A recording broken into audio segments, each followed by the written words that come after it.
Hey, we're back from All-Star. Feeling rested? No. You must have had a different All-Star than I had. I mean, I was tired. I know why guys skip out of the game because after 2 days of that, it wears you down. It does. It does. Hey, a lot of guys But I don't skip out. Well, we don't skip out here in foul territory. We show up. No, we don't. AJ just skips dinner. AJ just skips dinner with us. That's all. Sometimes we have more important people we have to meet with, Kratz. Sorry. What could be more important than your teammates? I didn't say they weren't.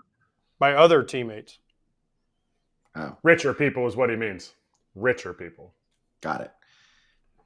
You know, many players skipped out during the game, which is common, but some fans didn't realize that when they were calling for certain legends or superstars in today's game to be part of the home run derby. And people were like, they already left on a private plane. That's how it works. So anyway, let's get into that right now. The All-Star game was pretty fun. There were a lot of cool storylines. Let's hit it. He's charging the mound. We got to start with the home run swing off, right, AJ? First time we ever saw it. It was implemented in 2022 from the CBA when they were like, yeah, we don't want to go into extra innings and we won't have arms left and it'll just get ugly. So let's do a swing off and see what happens. What happened was a really entertaining product. I'll tell you what they should do. They might want to think about doing this in all the regular season games. It was pretty awesome. Listen, people loved it. Every person I talked to at first was like, this is kind of weird. And then after it happened, they changed their mind. Like my 18-year-old son was like, when I saw it, I was like, what are they doing? And then after I watched it, he was like, that was really awesome. Now it would have been cool to have Shohei and Judge and some other people in it, but I understand they were already gone. But listen, man, it was still pretty entertaining. And Schwarber got an MVP out of it and didn't get any hits in the game. He took 3 swings and was MVP. The bullpen catcher that came in, he couldn't have been more juiced.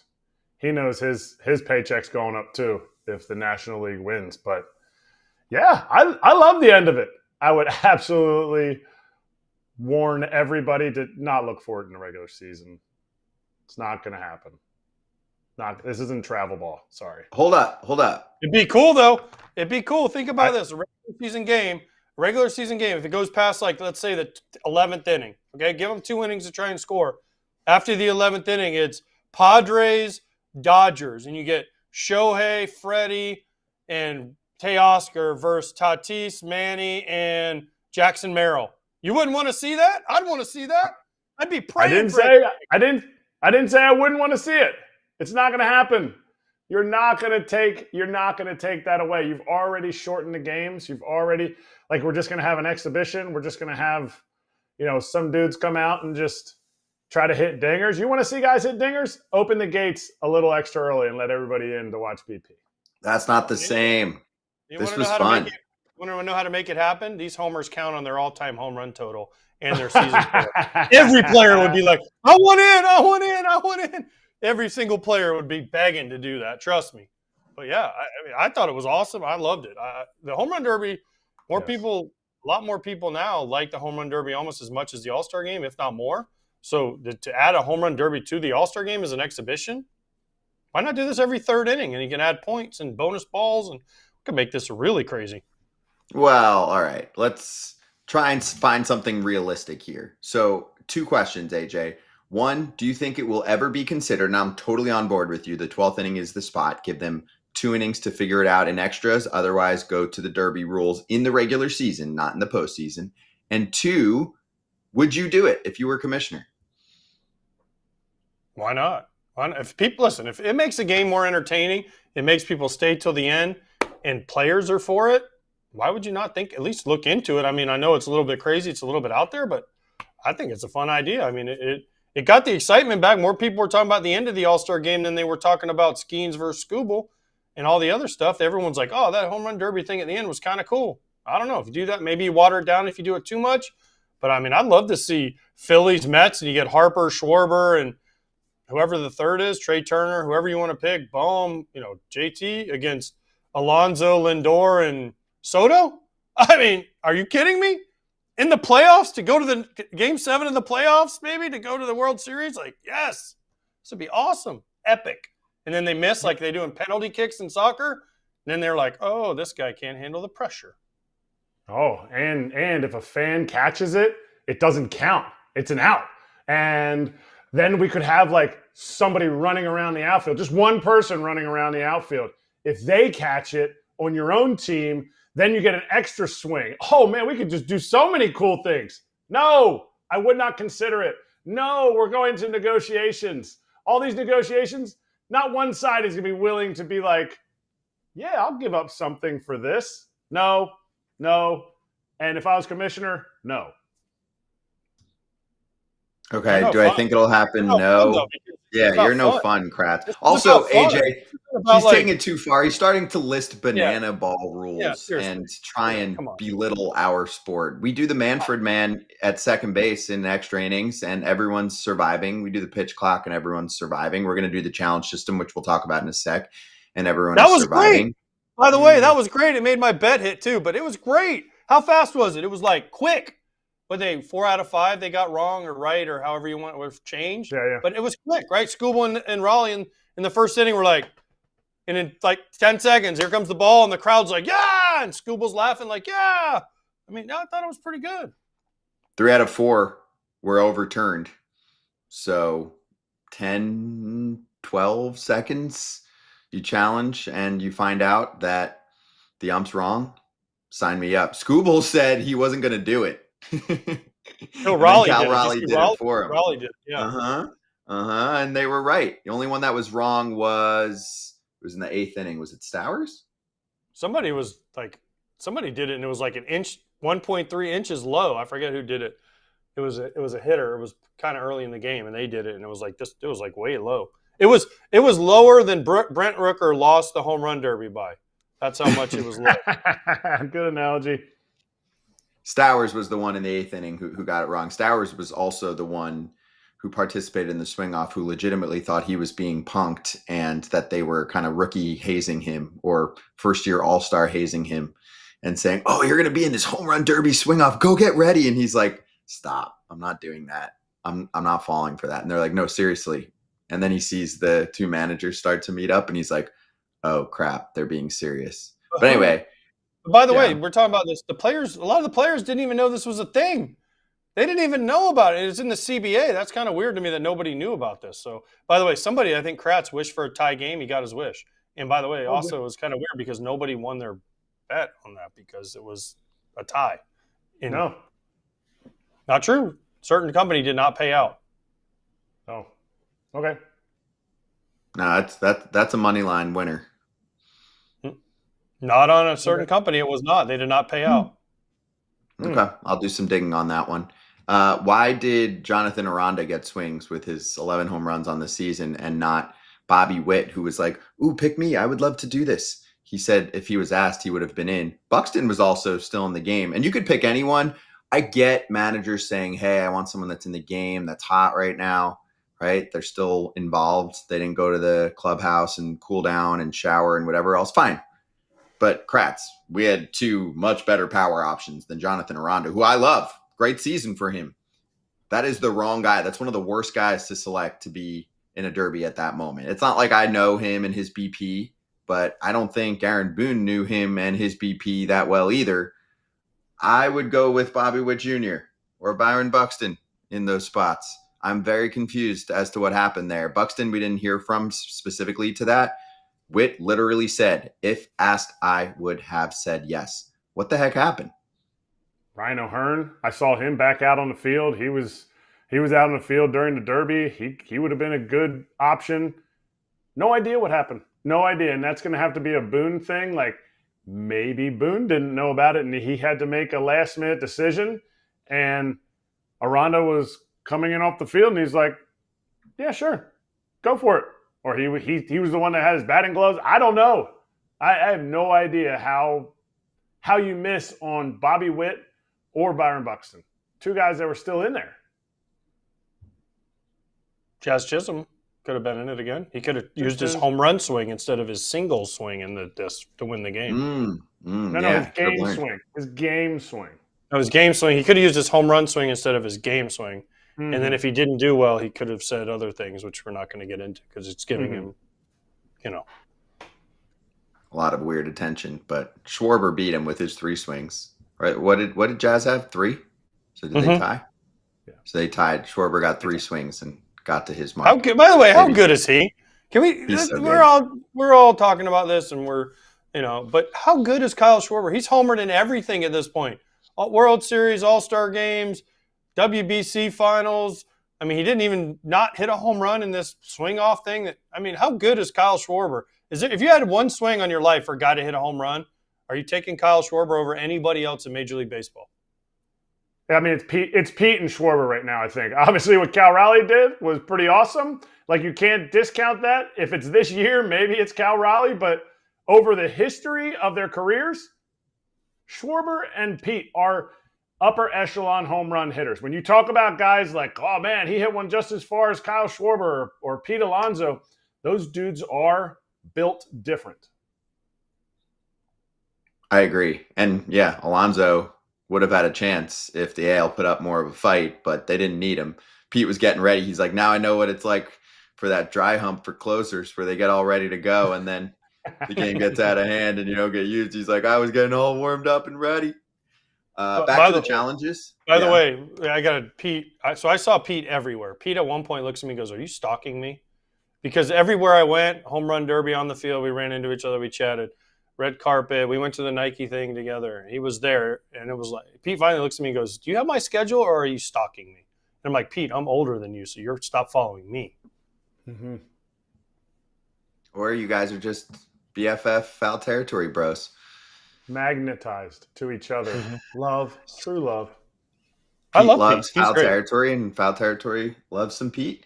He's got great answers to interviews, too. Hey, for the challenge system, Manfred and Tony Clark did address it. Tony Clark said some players are worried about the half inch and that, like you mentioned, AJ, there's going to be a call that's so close and should have a little bit of a buffer zone to it. And he brought that up, the head of the union, and said, we haven't even started talking about the strike zone itself. How's that going to necessarily be measured? And Manfred said, I don't believe that technology supports the notion that you need a buffer zone to get into the idea that there's something that is not a strike that you're going to call a strike in a review system. I don't know why I would want to do that. Whose side are you on? I don't understand the buffer zone thingy. I don't get it. Like, a buffer zone? What are we talking about? Half inch buffer zone? Well, we have that right now, right? We have the buffer zone that MLB didn't tell anyone about before the season started because it shrunk. But for technology, you can't do that. I think it's just, here's the strike zone. It's in or it's out. If a team happens to go with a close call, that's their call. They might get it right. They might get it wrong. You're trying to get rid of the obvious stuff, especially early on. If you want to take that risk early on in a game, take that risk. You only get 2. It sounds like that's what they're going to roll with for next year. So you're going to have to be careful. If you're worried late in a game, it's the 9th inning and you still have one and it got close and you call it and you use it, well, you saved it. I don't know. For me, AJ, I'm on the league side with this one. The strike zone is the strike zone. Don't start telling the robotic ABS system. That's what I don't understand. Let's put some buffers in here just in case it gets too close. They're saying because the instant replay has that where it gets too ticky-tack with some of the calls, and I'm like, but that's what it is. You're either on the base or you're not. Yeah, here's the thing. I don't understand. Like, if the technology is so good, why can we not just have the strike zone and it's in the zone or it's not in the zone? I mean, I'm telling you, you guys were at the game. I was watching the game on TV. When they did the ABS, people were genuinely in the crowd, were into it. People were into it, and it's a good thing. Now, I'm not for the full robotic, but twice a game, it keeps the umpires locked into the game for all 9 innings, and it keeps the fans engaged with for 9 innings. Because, hey, there could be a guy that goes like this. And then the strategy of it all is going to be fascinating, because I talked to some people there at the All-Star game about it, and they were like, yeah, we got to make some decisions if they put this in next year. Who's allowed to challenge? Who's not allowed to challenge? What are we going to do if this happens, So I think it's going to be fascinating. It just adds more strategy and more stuff to talk about.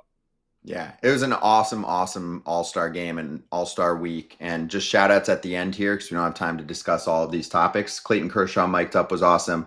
The Hank Aaron tribute was incredible, technologically amazing too. You know what was sad? It was disappointing to me was when Scooble and Raleigh were mic'd up in the first inning because I think Cal was afraid to talk because he thought the hitters could hear him. So if you notice, Scooble would kind of say something and Raleigh's like, yeah, yeah, yeah.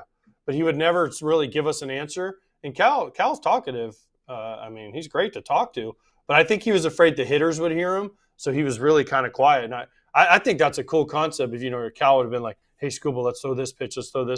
And the best part was when Scooble gave up those couple hits, he almost dropped some bad words on the mic, which was hilarious. He was like, yeah, they've got to be ready to dub it. If you're going I know, to but it was so like that. The first one he gave up to Shohei threw that slider that was way off the plate. And he's like, it was great. And then he gave up the hit to Marte. He's like, hey, we've all been there. We do that on our show sometimes. Also, Miz pitched and was very entertaining. Lastly, the Padres and Giants pitchers gave up all 6 of the runs for the National League side, and Doc Roberts made sure he used those pitchers up. Let me get one more appearance out of him during the All-Star break. Stop it. Conspiracy. By the way, Brent Rooker had a huge home run for the AL to get him back in that game. 6-0. He hits that home run. He gets him right back in the game. So one of our guys, Rook, huge home run.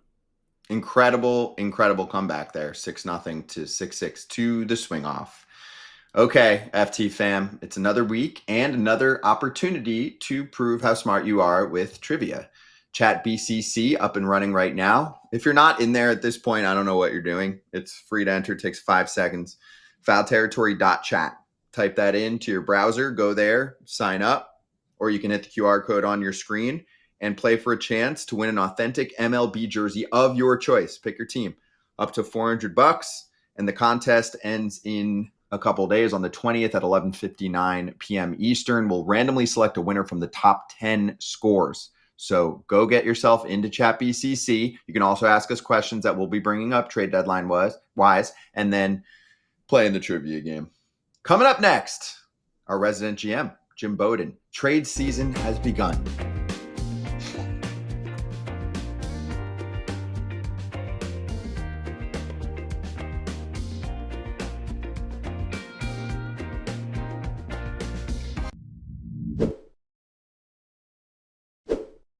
The way to buy, sell, or trade your cards is Arena Club. It is the top marketplace in the biz to get that done. And Kratz, we love the slab pack situation because rolling through a ton of cards, physically opening them, finding all kinds of commons that end up folded or in the garbage is old news. Why not get a slab pack and get a chance at a card worth thousands of dollars? I was a common card. It's okay if you don't get me in your slab pack because you put as little as $25 for a slab pack, and you could pull out something that's worth thousands of dollars. And it's a keepsake that you get to wait, you know what? It might be worth this much today, but I get to watch the value grow. And right now you can get 20% off your first slab pack or card purchase by going to arenaclub.com/foul and use the code FOUL. That's 20% off your first card purchase or slab pack at arenaclub.com/foul. Code FOUL.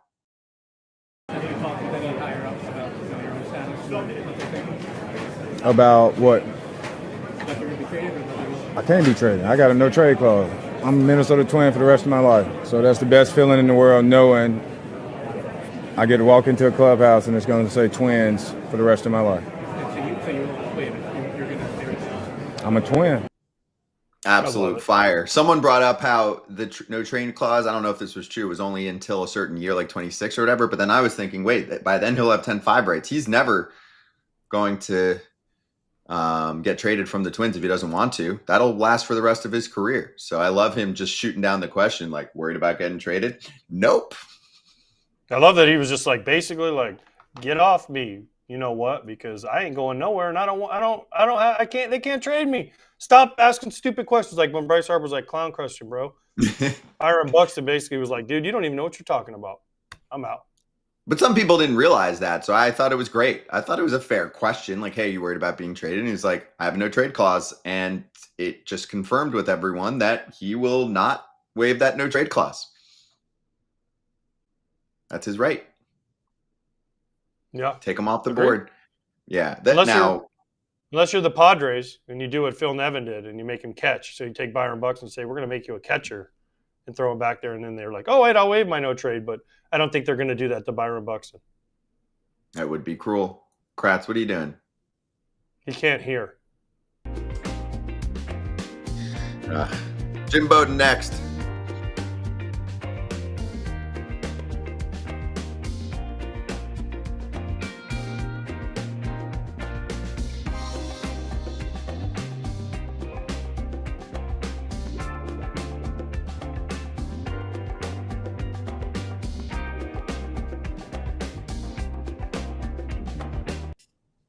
Here we go. It's JB, Jim Bowden, our resident GM, joining us right now on FT. JB, good to see you. And you know how it is.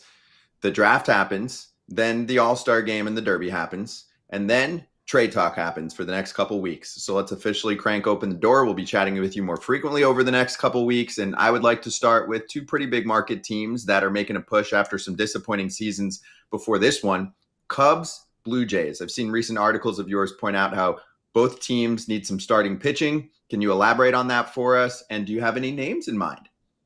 Yeah, I do. And the Cubs and Jays aren't alone, right? You got to put in there the Astros, you got to put in there Yankees and Red Sox as well, because they're all going after the same starting pitching group that we all expect to be traded. And so, yeah, the Cubs are all in. Jed Hoyer, their president, on his free agent walk year.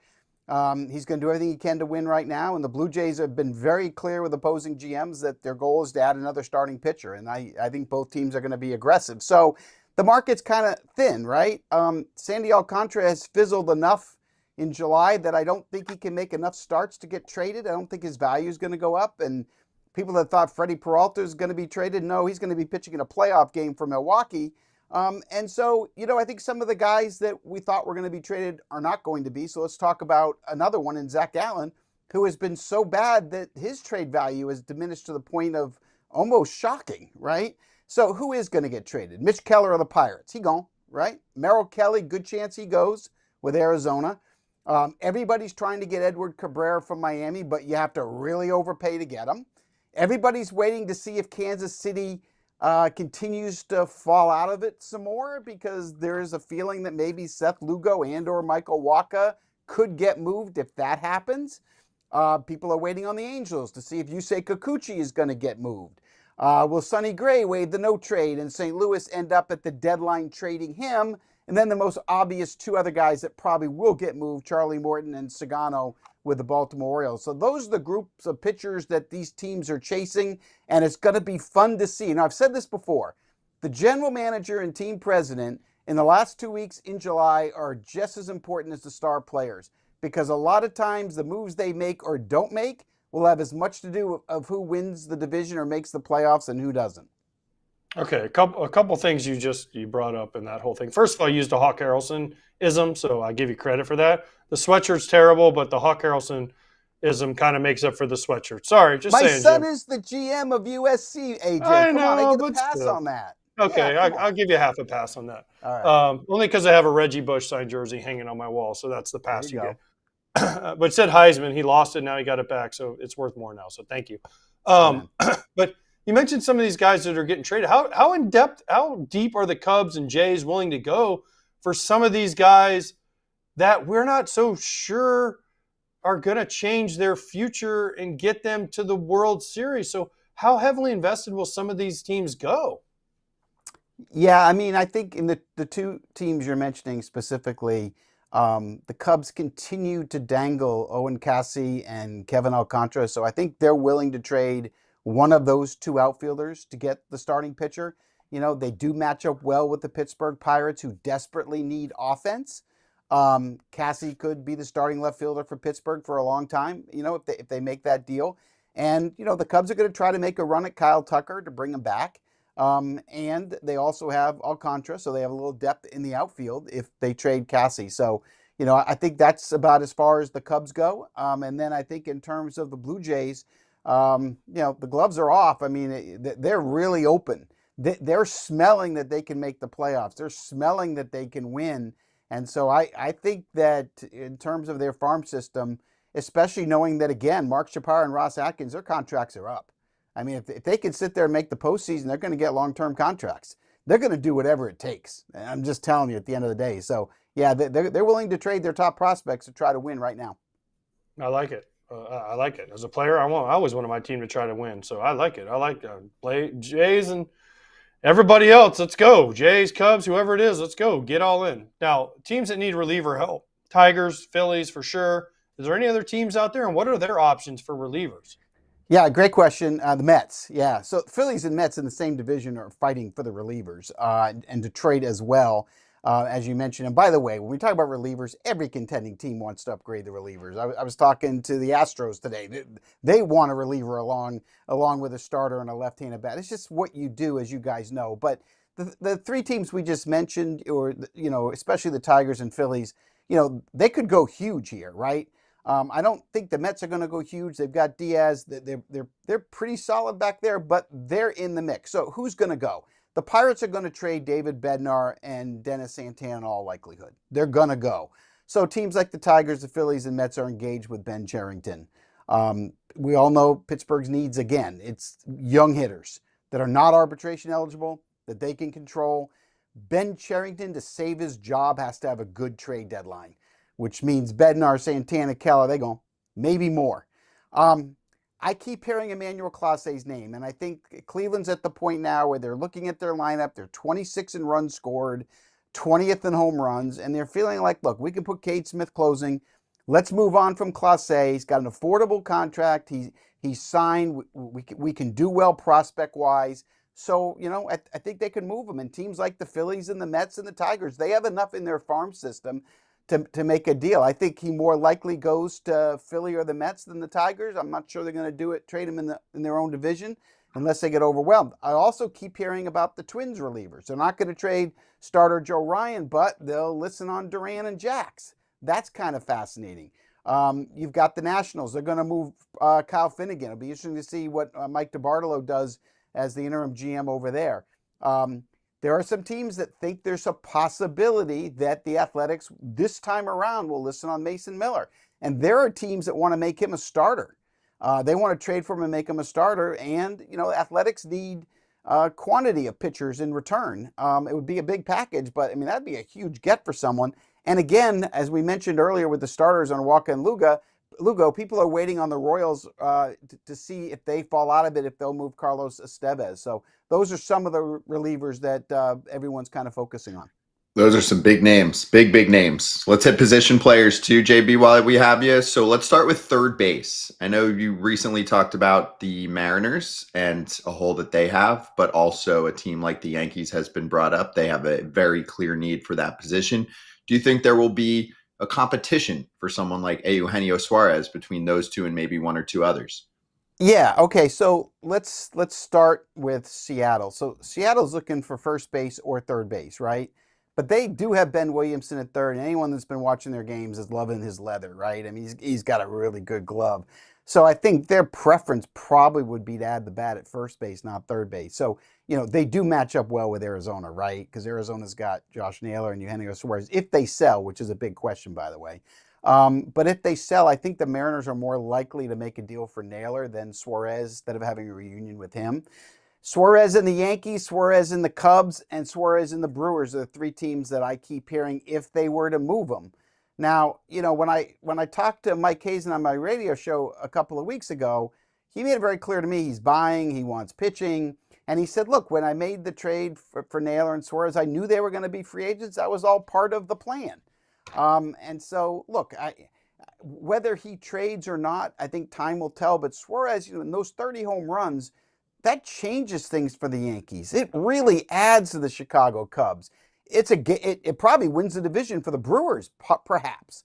So, I think at the end of the day, it's what are you willing to step up and pay? Is someone going to overpay for 2 months of Suarez? That becomes a big question. I think it's going to be a fascinating storyline, and I think how Arizona plays these next 2 weeks out of the gate is going to determine if they buy or sell.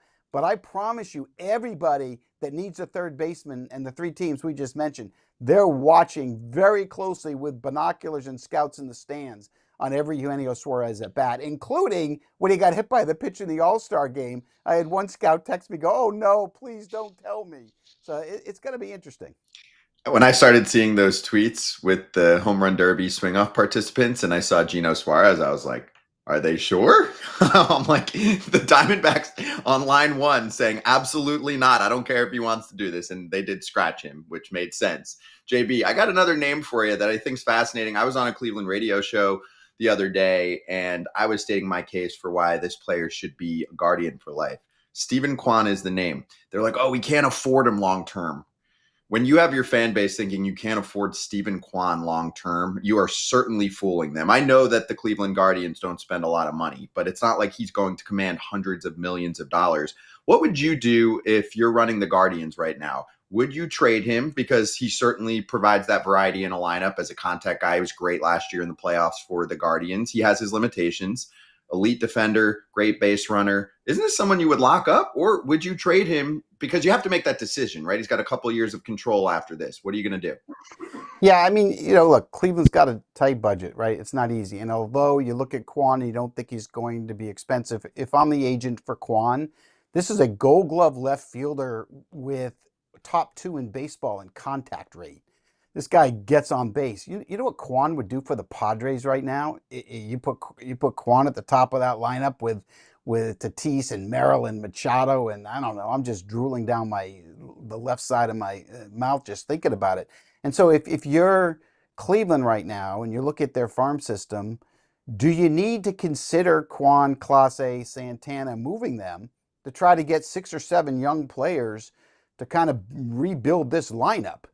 Knowing that you control Kwan for 2 more years, and then, then what? Then you either have to extend them and pay him, what, $18 million a year, $16 million a year? I mean, it's going to be somewhere in that range. And if you're the agent, you're asking for more than that. I think it's a difficult question without knowing where the agent is.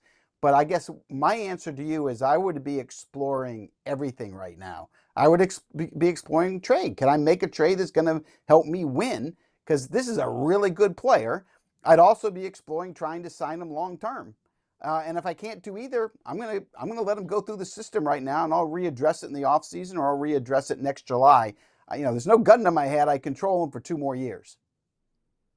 By the way, don't the Padres already have Steven Kwan as his name, Luis Arraez? Maybe you can have 2 of those guys. Batting average doesn't matter, Jim. Arraez, You GMs keep telling people that it doesn't matter. No, I they're disagree. not the same. AJ, they're not the same because Kwan's Gold Glove defense, Arraez is the DH. And number 2, Arraez is a free agent at the end of the year, and I can control Kwan for 2 more years after this. Arraez is going to play his last few months as a Padre, then he won't be there next year. So that's the difference between the 2, in my opinion. That's fine. I think batting average matters, but I'm not a GM or a former GM. I just play one on the show, so I get it, Jim. All right, it does matter. So here's my question for you. You're talking about these position players, and you're talking about teams that say they can't afford this and they can't afford that. The Pittsburgh Pirates, right? Bob Nutting, the Pittsburgh Pirates, but they have Brian Hayes, who hasn't been really good offensively in a long time. But Brian Reynolds would be attractive to some teams, even with his salary. Would they think about moving one of those 2 guys that are locked into long-term deals? Yeah, they do. They're going to have a hard time moving Hayes unless they're going to pay a lot of the money down, because it actually is a bad contract for a guy that just doesn't hit for power. But he can defend. I would love to see him going to the Yankees, where we all remember his dad, Charlie, and what he did for the Yankees in the postseason. I think that would be a good fit. And I'd like him to be, have a different hitting group kind of talking to him, see if there isn't a way to kind of improve it. Because I always saw him in BP, and I always felt like he could be 40 doubles, 20 homers. He's never lived up to that. He's had a lot of injuries, but I also feel like he's got untapped potential. But yeah, I think they would move him if they could have the right deal. And I think Brian Reynolds, I think there's a really good chance that he gets traded first, just because the market is so thin on outfielders, right? You have Lewis Robert of the White Sox. You've got Ryan O'Hearn, who is a first baseman DH type. There's just not a lot of bats that are out there. And, I think if you're the Pirates with Reynolds, if you could turn him into 2 young bats, that would make some sense. I mean, Berg has got to sell Mortimer Sell, and they've got to rock and roll. They got to rattle. I mean, I would think if you're Ben Cherington, don't you think that you're kind of in trouble? I mean, you sit there with a good pitching staff and you can't score any runs. You have to do something about it. So, make the deal with the Cubs and get Cassie. Don't be afraid to trade Reynolds to Kansas City. who's got a nice prospect package, including an elite catching prospect you can get back into. I mean, there are some things that Ben needs to go out and do. He can't keep going down this road. Look, the owner's not going to give him any money. We got to hope the new CBA forces him to spend money. But until we get there, Ben's got to find a way to get inexpensive bats. And yeah, trading veterans like Reynolds and Hayes at this point makes sense. And by the way, I'd like to see both of those guys get a chance to play for a contender. It'd be good for their game. Agreed.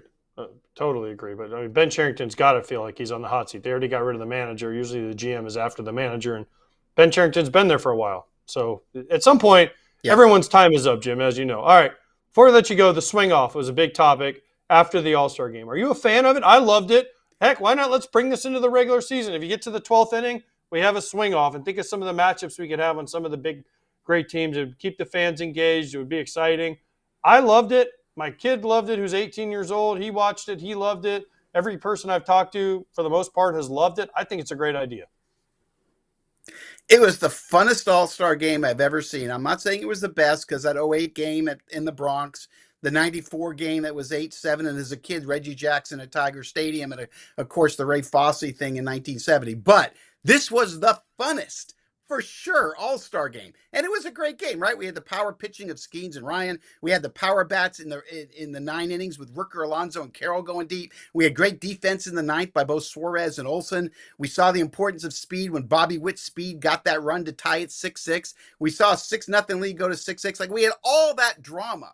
And then we had this swing off. Now, granted, if I had my say, I want to see Ohtani and Judge, not Stowers and Aranda, nothing against them.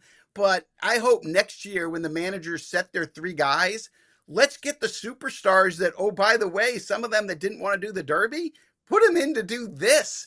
That was the coolest thing ever. I felt like I was in my backyard as a kid playing wiffle ball, home run derby. It was so fun. And then to see Schwarber on 3 pitches, 3 homers to win it.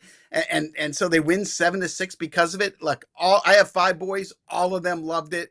All of them were blowing up my text. It was exciting. It was great for baseball. Now, in terms of the regular season, AJ, please, no. Please, no. All-Star game, yes, I love it. You want to do it in spring training? I think it'd be fun in spring training too. But no. Not the regular season or the playoffs, please, no. No, I'm with you. Not playoffs. 12th inning, I'm interested, JB. I'm just saying it as a fan. I'm interested. Come on, Jim. Right. Listen, you didn't probably want the pitch clock. You didn't want a lot of the rules that have changed. I did want the pitch clock. You didn't want the Manfred runner. You didn't want more divisions. You didn't want more playoffs. I wanted all of that. Jim, you were still stuck in 1960. You didn't want him to lower the mound when Bob Gibson was going a 1.2 ERA. I know how you are, Jim. I wanted all of it, and I love this.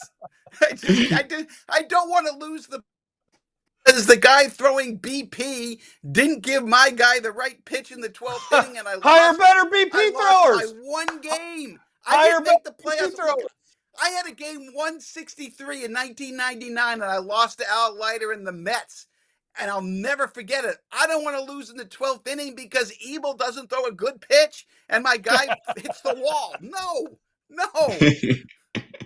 Hey, we're looking for the best athletes in the world to play the sport, and I guess maybe searching for the best BP throwers too. Right. But yeah, I think we're clear. I don't think it's going to be a topic, at least not for a while. It was fun though. My last thing is mandate. You can't leave until the game's over now. So you got to wait 2 more hours for those private jets, Judge, Ohtani, and everyone else. 2 more hours, please, so that we can see you potentially in the Derby that you're talking about. That would be the next rung. And I know the chances of it happening, obviously, it's like a 10% chance that you get that, but still, that would be the plea. JB, great stuff. Yes. One last thing, though, is you have to understand from every All-Star game from now on, I'm going to root for a tie. And yes, we all are. I was in Milwaukee for that last tie, and I couldn't believe what happened in that tie. And now, who would have thought in 2025 we're going to root for ties every year? Let's go. Yes, let's do it. Hey, a lot of fans will go there, and they don't really care if the NL or the AL wins. They're just going to want to swing up. Maybe we try and come up with a way to incorporate the swing off into every game. I don't know. It's like the game finishes, and then if you win the swing off, you get an extra 2 runs, or I don't know. We can start to get creative, because if fans loved it and it's an exhibition game anyway, let's try to make it more than a 10% chance of being in the game. Can we all agree on that? Yes, agree with that. Okay, perfect. JB, we'll hit you again soon. We'll talk next week for more trade deadline action. Thanks, guys. Thank you. That's Jim Bowden. Give him a follow. This is the most important time to do it on Twitter, and we'll have him back next week.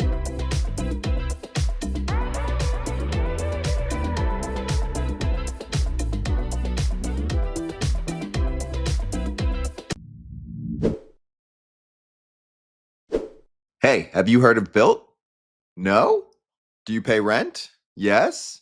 Okay, good. Let's talk. There's no cost to join, and just by paying rent, you unlock flexible points that can be transferred to your favorite hotels and airlines, a future rent payment, your next Lyft ride, and much more. When you pay rent through Built, you unlock two powerful benefits. First, you earn one of the industry's most valuable points on rent every month. No matter where you live or where your landlord is, your rent now works for you, and you gain access to exclusive neighborhood benefits in your city. Built's neighborhood benefits are things like extra points on dining out, complimentary post-workout shakes, and much more. Unique experiences that only Built members can access. And when you're ready to travel, Built points can be converted to your favorite miles and hotel points around the world, meaning your rent can literally take you places. So if you're not earning points on rent, my question is, what are you waiting for? Start paying rent through Built and take advantage of your neighborhood benefits by going to joinbuilt.com/foul. That's joinbilt.com/FOUL. Make sure to use our URL so that they know we sent you. I don't think people should get ejected after charging them out or fighting. So I think it should be hockey style. So no teams, no nothing, because that's when people can like seriously get hurt. If you want to go out and charge them out, then you should be able to. But if the pitcher or hitter or whoever charges, and if they don't want to fight, they take a knee, and then they don't have to fight. But if someone charges the mound, it's 1v1 hockey style, and then that's it. And then the loser has to leave. The winner of the fight stays in the game. Or if someone goes out, take a knee, then it's like whatever, and then you both go your separate ways. That's what I should change about the game. That is epic. Pete Alonso to Baseball is Dead at Media Day. I said that forever ago. On this show, I said everyone crowds around and they go one-on-one like hockey, and we see who wins. Now, I didn't go throw in the take a knee side of it, but they both look at each other. They both tip their cap. Ding, ding, ding. The bell rings. Here we go, boys and girls. You don't think people would watch that? And then after they're done, they do a swing off to see what team is better. There we It have would be fun. Hey, I'm all for it. It would be fun. It will never happen. No. First off, Kratz knows this. 99.9% of baseball players don't want to fight. They love the, oh, in your face. Hold me back, bro. Hold me back. It is not a fighting sport anymore. Some guys just punch themselves in the face. That's all the punching that they do in their career. Other guys run out and they're like, yo, hold me back, hold me back. There's no way. You know what I would do? I would put the biggest guy you have in your entire organization, Tarek Skubal's first pitch of the game. He charges the mound and takes Skubal. That's how you get him out of the game. True. Good try, Pete. We love you.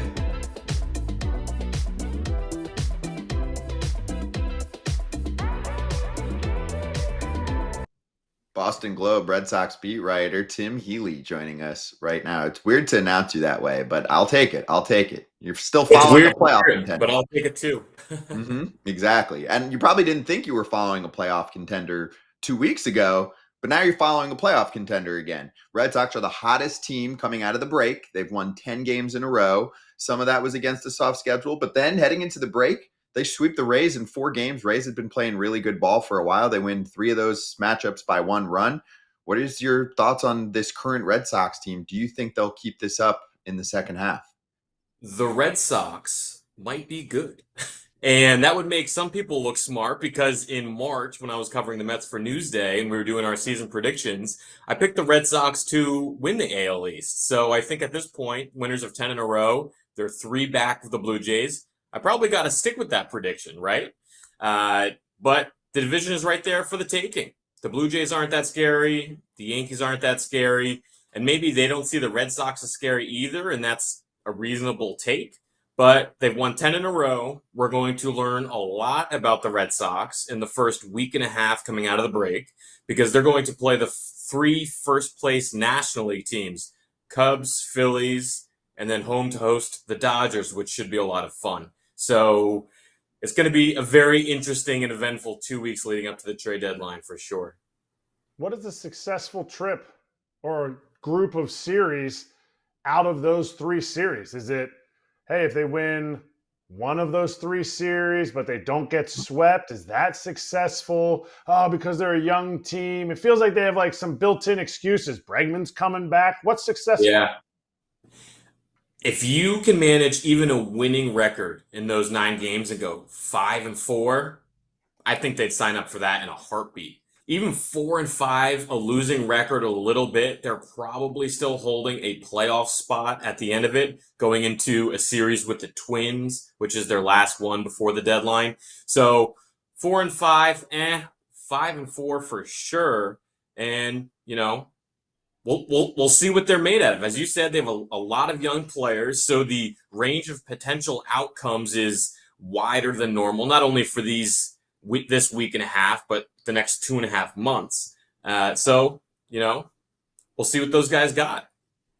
Tim, I'm doing the Red Sox game on Saturday in Chicago, so Yeah. I saw the pitching matchups, and it's Giolito on Friday, who's been pitching unbelievably well since he came back, and then Brian Bayo is on Saturday against Imanaga. What a great pitching matchup! 2 months ago, you might not have said that, maybe on one side, but not the other. What have these two guys done to make them so valuable and just so awesome for the Red Sox? It's been fascinating to see, because when I showed up in early June, neither guy was very good. Giolito looked terrible. He had like a 6.5 ERA and 7 starts since returning from the injured list, and now he has a .7 ERA in half a dozen starts. So it's been a pretty remarkable turnaround.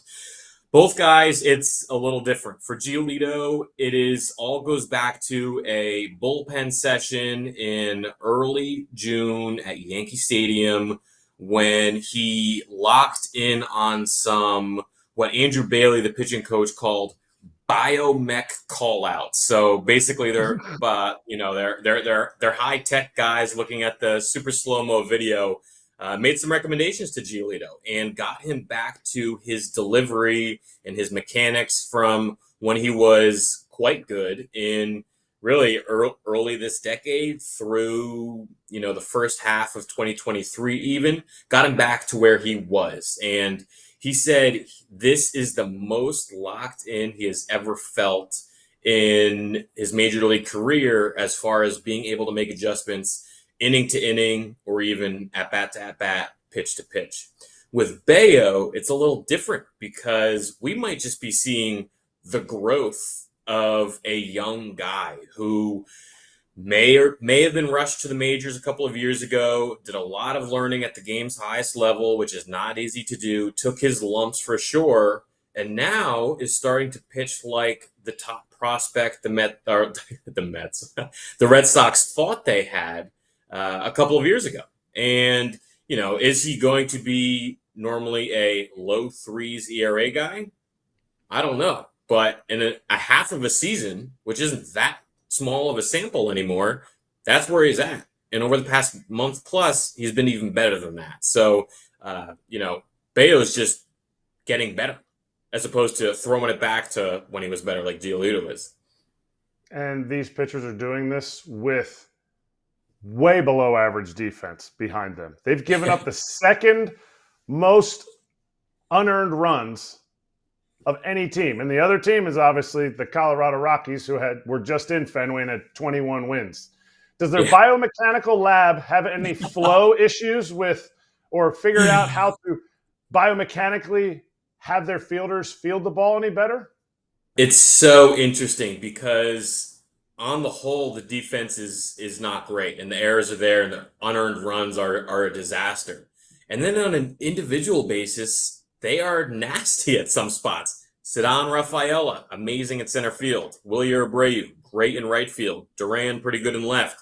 I think a big part of improving the defense comes up the middle in the infield. And the defense has been better as the Red Sox have played better in recent weeks. Funny how that works, right? Christian Campbell, who shot through the minors and opened the season as the second baseman, got a big contract right off the bat, was really bad at second base for a couple of months. And then they sent him down to AAA. And now they have Marcelo Meyer there. And Meyer is much more sound defensively, can play anywhere in the infield. And if he is the most days second baseman the rest of the way, they'll be much better off defensively. At shortstop, Trevor Story, I didn't see Trevor Story early in the season when he was playing regularly for the first time in really a couple of years after some brutal injury luck. But to hear him describe it, to hear Alex Cora describe it, being in the flow of a season for the first time in a while has allowed him to play better defense and have that, almost stylish free-form flow at shortstop. So up the middle, defensively, they're looking a lot better. So I would expect the defense the rest of the way to be better than what it was early in the season. Would you expect them to trade from any of their big leaguers? Because the other part of it is they also have all of Rafi Devers' money that they could put towards somebody else. So is there a Duran, obviously is there, but there's some big league talent on the field that's young, and people are like, well, you always trade young talent. Sure. They are willing to trade a corner outfielder, Jarren Duran, Willie Abreu, but they're not going to do it just for the sake of doing it and alleviating what some might view, including myself, as a glut of outfielders or a logjam in the outfield. Right now, on a short-term basis, 2.5 months this season, they are comfortable having those four guys, Roman Anthony, Jarren Duran, Ceddanne Rafaela, Willie Abreu, and just rotating them as necessary. But if some team comes along and says, hey, here's a proposal that will make your major league team immediately better for your playoff race, we'll take Duran, the Red Sox are going to jump on that if it's a good deal. So those guys are available, yes. Do I expect a trade to happen in the next 2 weeks?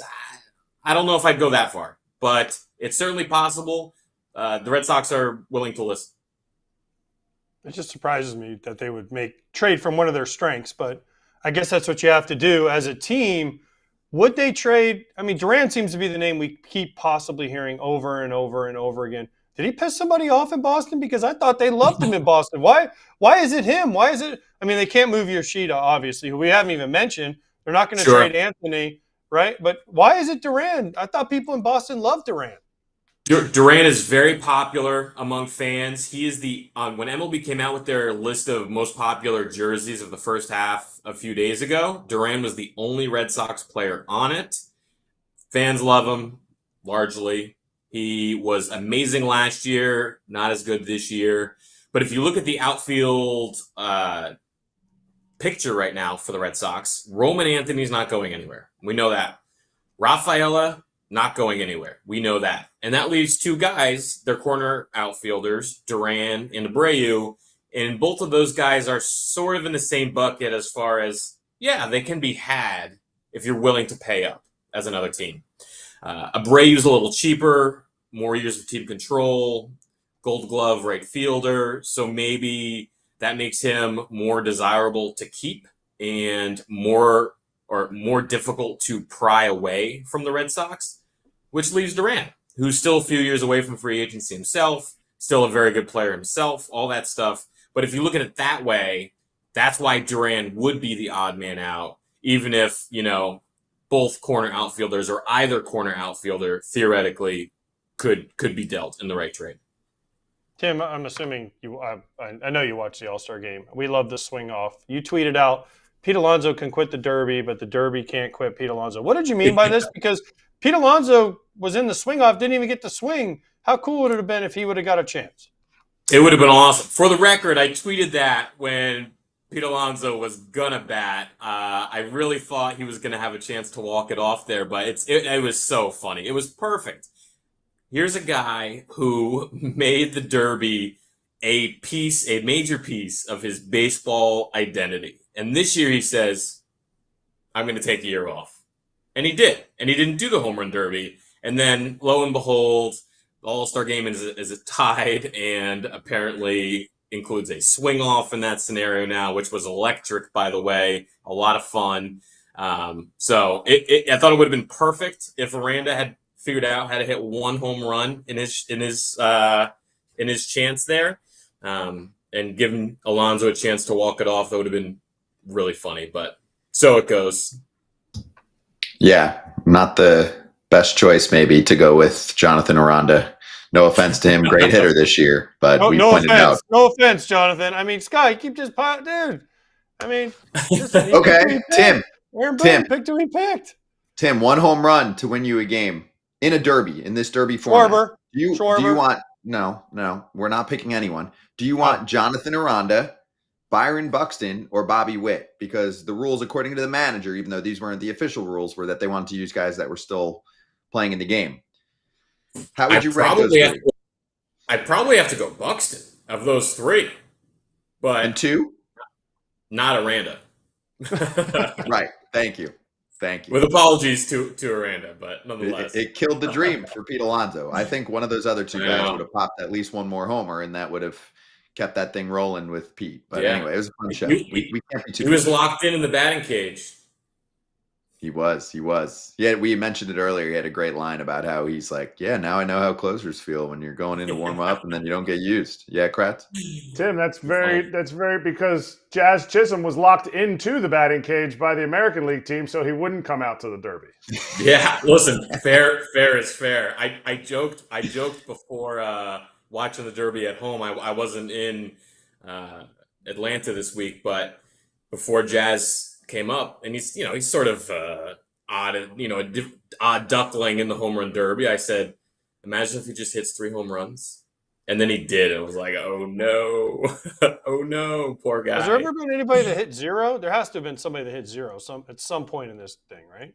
I think there has been. I don't remember. Robinson Cano in his first year was really bad. And the year that they did the international-based country representatives, Tulowitzki, Jason Bay, I think, representing Canada that year, was not good. I don't know if he had 0, but it was. I got names for you guys.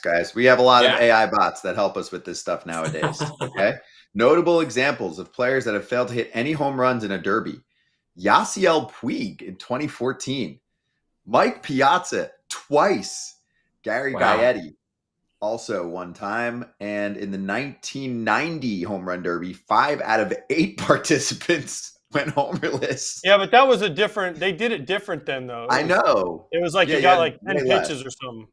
Yeah. But there's Troy Glaus, Chef in 96, Brett Boone, Brandon Inge in 2009, Greg Vaughn in 96, Howard Johnson, Chris Sabo 91, Gaetti was in 89. So we've had a lot of shutouts. So Jazz was not the worst, but in modern times, it was very memorable. His B swing was not his A swing.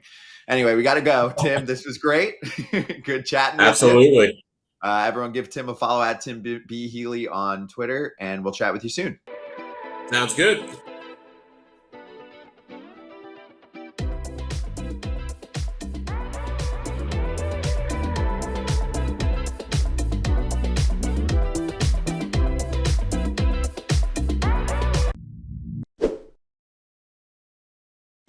Kratz, I am actually in the market for a new car. Yes. Wow, that's a used car up north, so I can drive very far to Todd Father's studio. And to my house. And to your house and on you occasion. Want confidence, right? You don't want to be confused. Yes.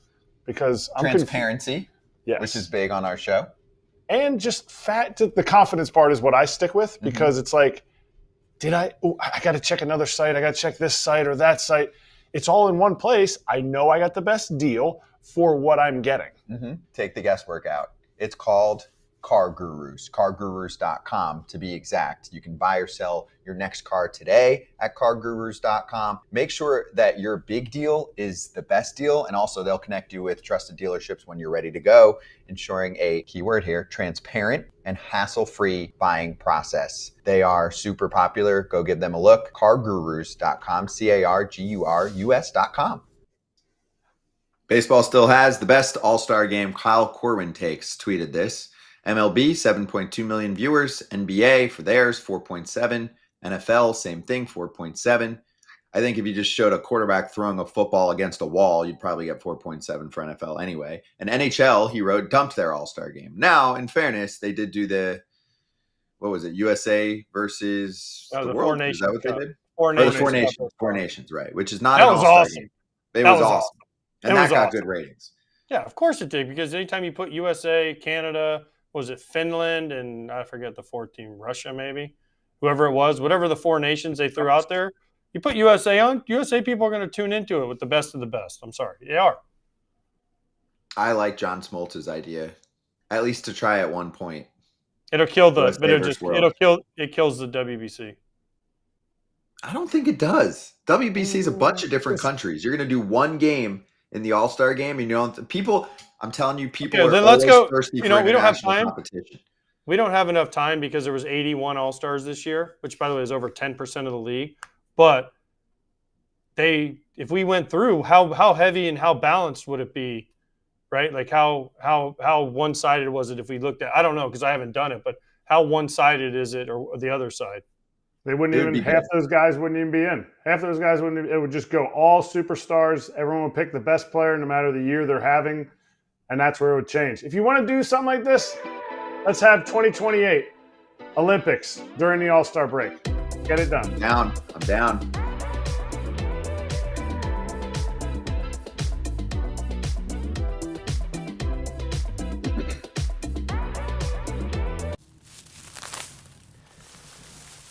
In the weeds, let's jump into Ken Rosenthal's notes column from this morning. This is probably your favorite topic because we get to jump into Ken's notes, AJ, without Ken. So you get to play Ken and give me your thoughts on what he threw out there. Let's start with the Dodgers. He said after investing a combined $107 million in free agent relievers this past offseason, Tanner Scott, Blake Treinen, and Kirby Yates, they are expected to pursue bullpen help, according to sources briefed on the team's plans.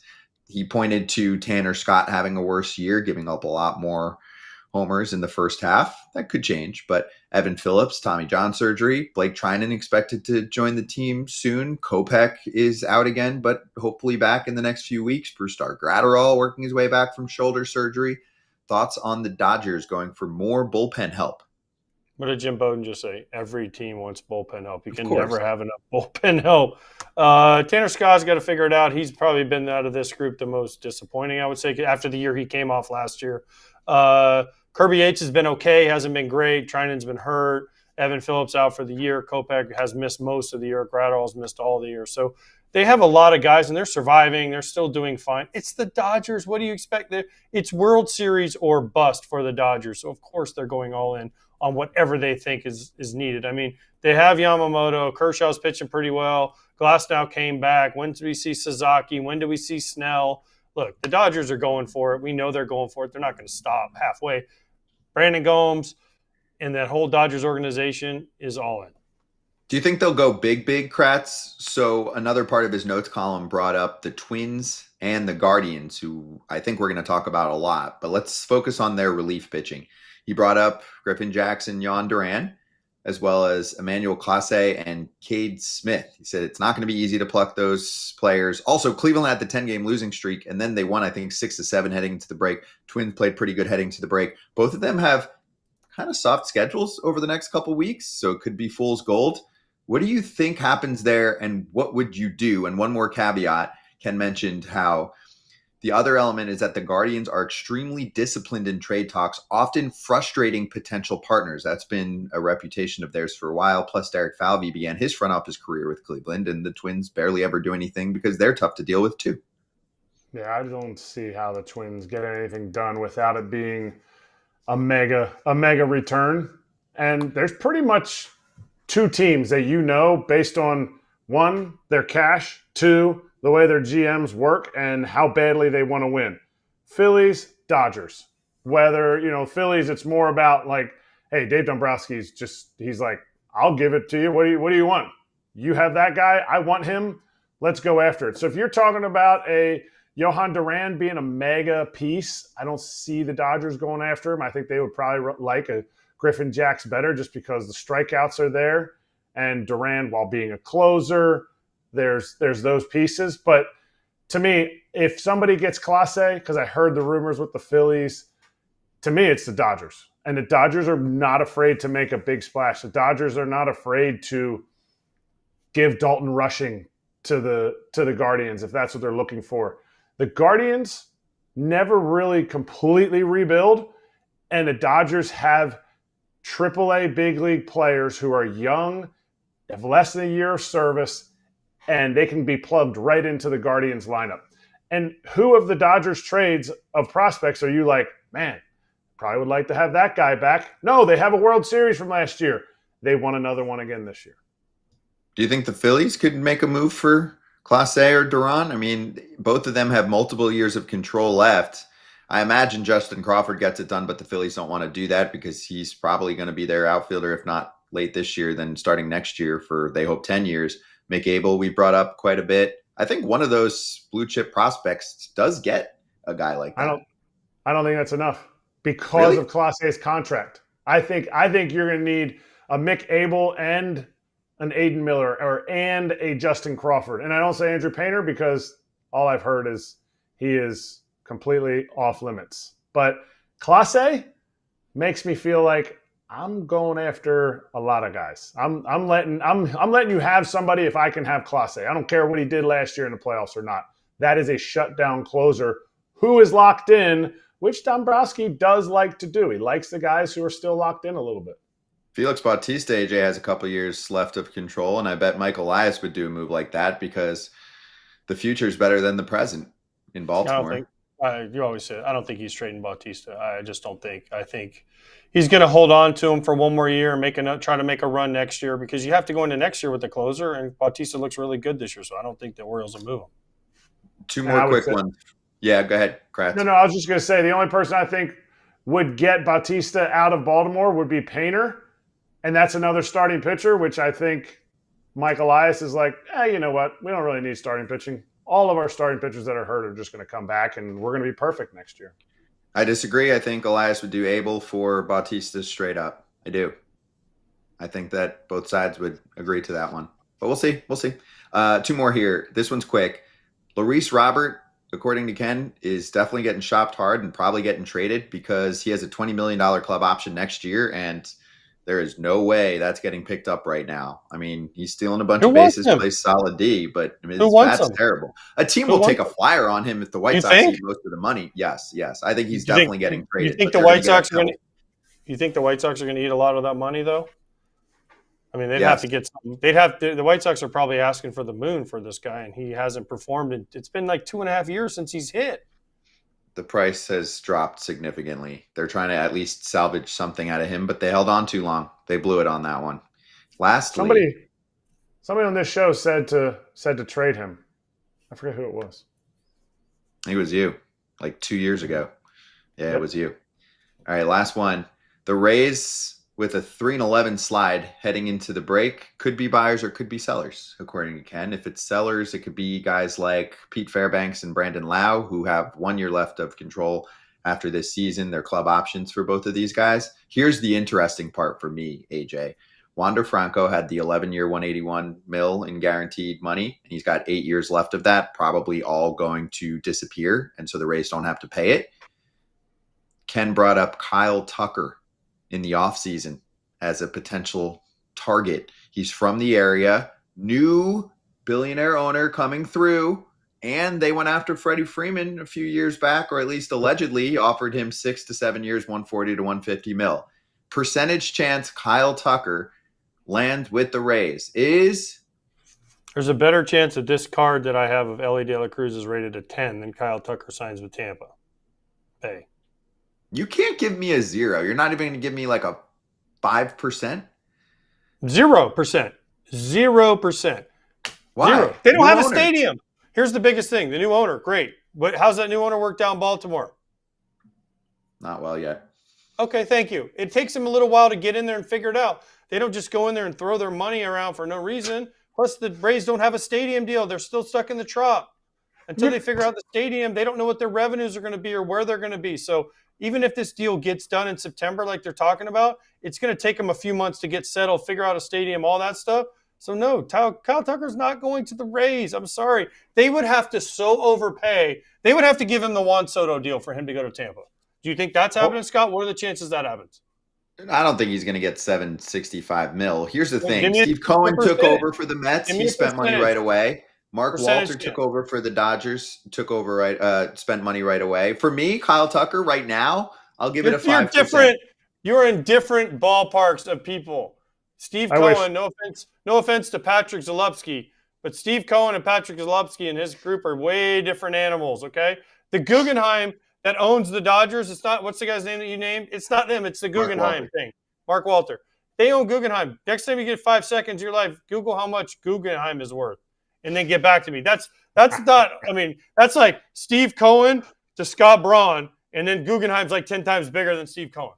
Hold up. I'll give you another example. It's one that you just brought up. Though it hasn't worked out well, that is on the GM. He's made crappy transactions. The Orioles upped their payroll by about $50 million this past offseason. That is about how much per season Kyle Tucker will probably end up They're getting. just going to bring in the Orioles Kyle Tucker. spent their money stupidly. They're just going to the Rays. They don't do much in the offseason anyway. I mean, they just signed Ha-Seong Kim. They didn't, and then they traded away Springs. They're not really active. If they're going to surround themselves around one player, I don't think it's a crazy thought. Okay.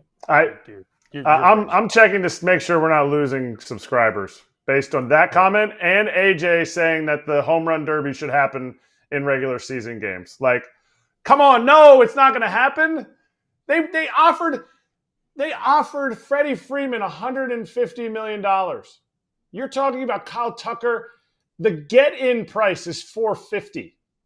They didn't take Juan Soto's contract off their books. Wander Franco's contract is not in the even $300 million range. No. Zero. No. Kyle Tucker. And other teams that actually want to win, like for real, are never going to let that happen. The Rays are like, hey, we'll give you $400 million. The Mets are like, we need a right fielder. Phillies are like, Castellanos is gone. We need a right fielder. Nope, we'll pay extra. Not going to happen. Yeah, I actually think he's going to end up with the Yankees, but I just thought it was a fun exercise. I don't think it's crazy. They might throw an offer out there, just might not be the winning bid, but thank you. All right, I'm going to go check myself for 2 minutes and make sure I'm still here. I'm going to look in the mirror and make sure I can feel myself breathing. Anyway, we'll come right back. We'll go over trade deadline tiers, a new article out in The Athletic about teams that should be ultra aggressive and teams that should do some tailoring, aka buying and selling.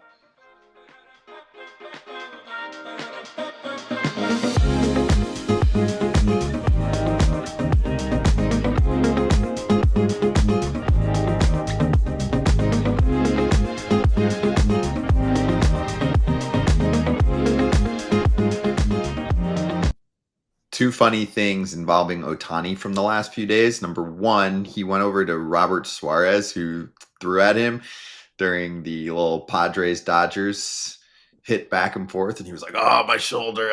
Just kidding. That was fun, right? That's just so good. Did you guys see that? I liked it. Okay, cool. And then I told you I did that to Cologne when he hit me when we were in the shower together in Dodger Stadium. I did the same thing. I was like, "Hey, you still got that ball on my back? You hit me with 102." What about Charlie Freeman, Freddie Freeman's kid, who is a massive baseball fan and gets to talk to Shohei Ohtani every day, saying in a press conference that he's most excited to see Shohei Ohtani at the All-Star game. Then he goes right to Ohtani during some autograph time and gets his auto. And some people are like, yo, you get to see him every day. And then some collectors were like, brilliant. He gets the All-Star cap signature. He's not thinking about that. He's know. You know what he's doing? He's trolling everybody else in the world, the fact that he can walk right up to Shohei. And I saw Shohei a bunch of times in the tunnel and in the locker room, and he intimidates me. I'm like, I don't want to talk to you. I'm scared to talk to you. You don't say, hey, Shohei? I don't know that he knows who I am, but I've introduced myself to him. But every time he walks by, he just kind of, hi. Just be like, hey, I'm going to be calling your playoff series. No, we have AL this year, so that's going to be tough. Oh, then no. Next year. Hopefully. That'd be nice. Yeah. All right. Anyway, we're going to go over trade deadline tiers coming up next, and then we'll get ready for Robert Murray to join us. There was a little bitty trade after the All-Star break, and we'll go over that, plus some other rumors and notes that Robert's going to toss out there. A lot of trade talk the next couple weeks, and keep the questions flowing here and on ChatBCC, and we'll answer as many as we can.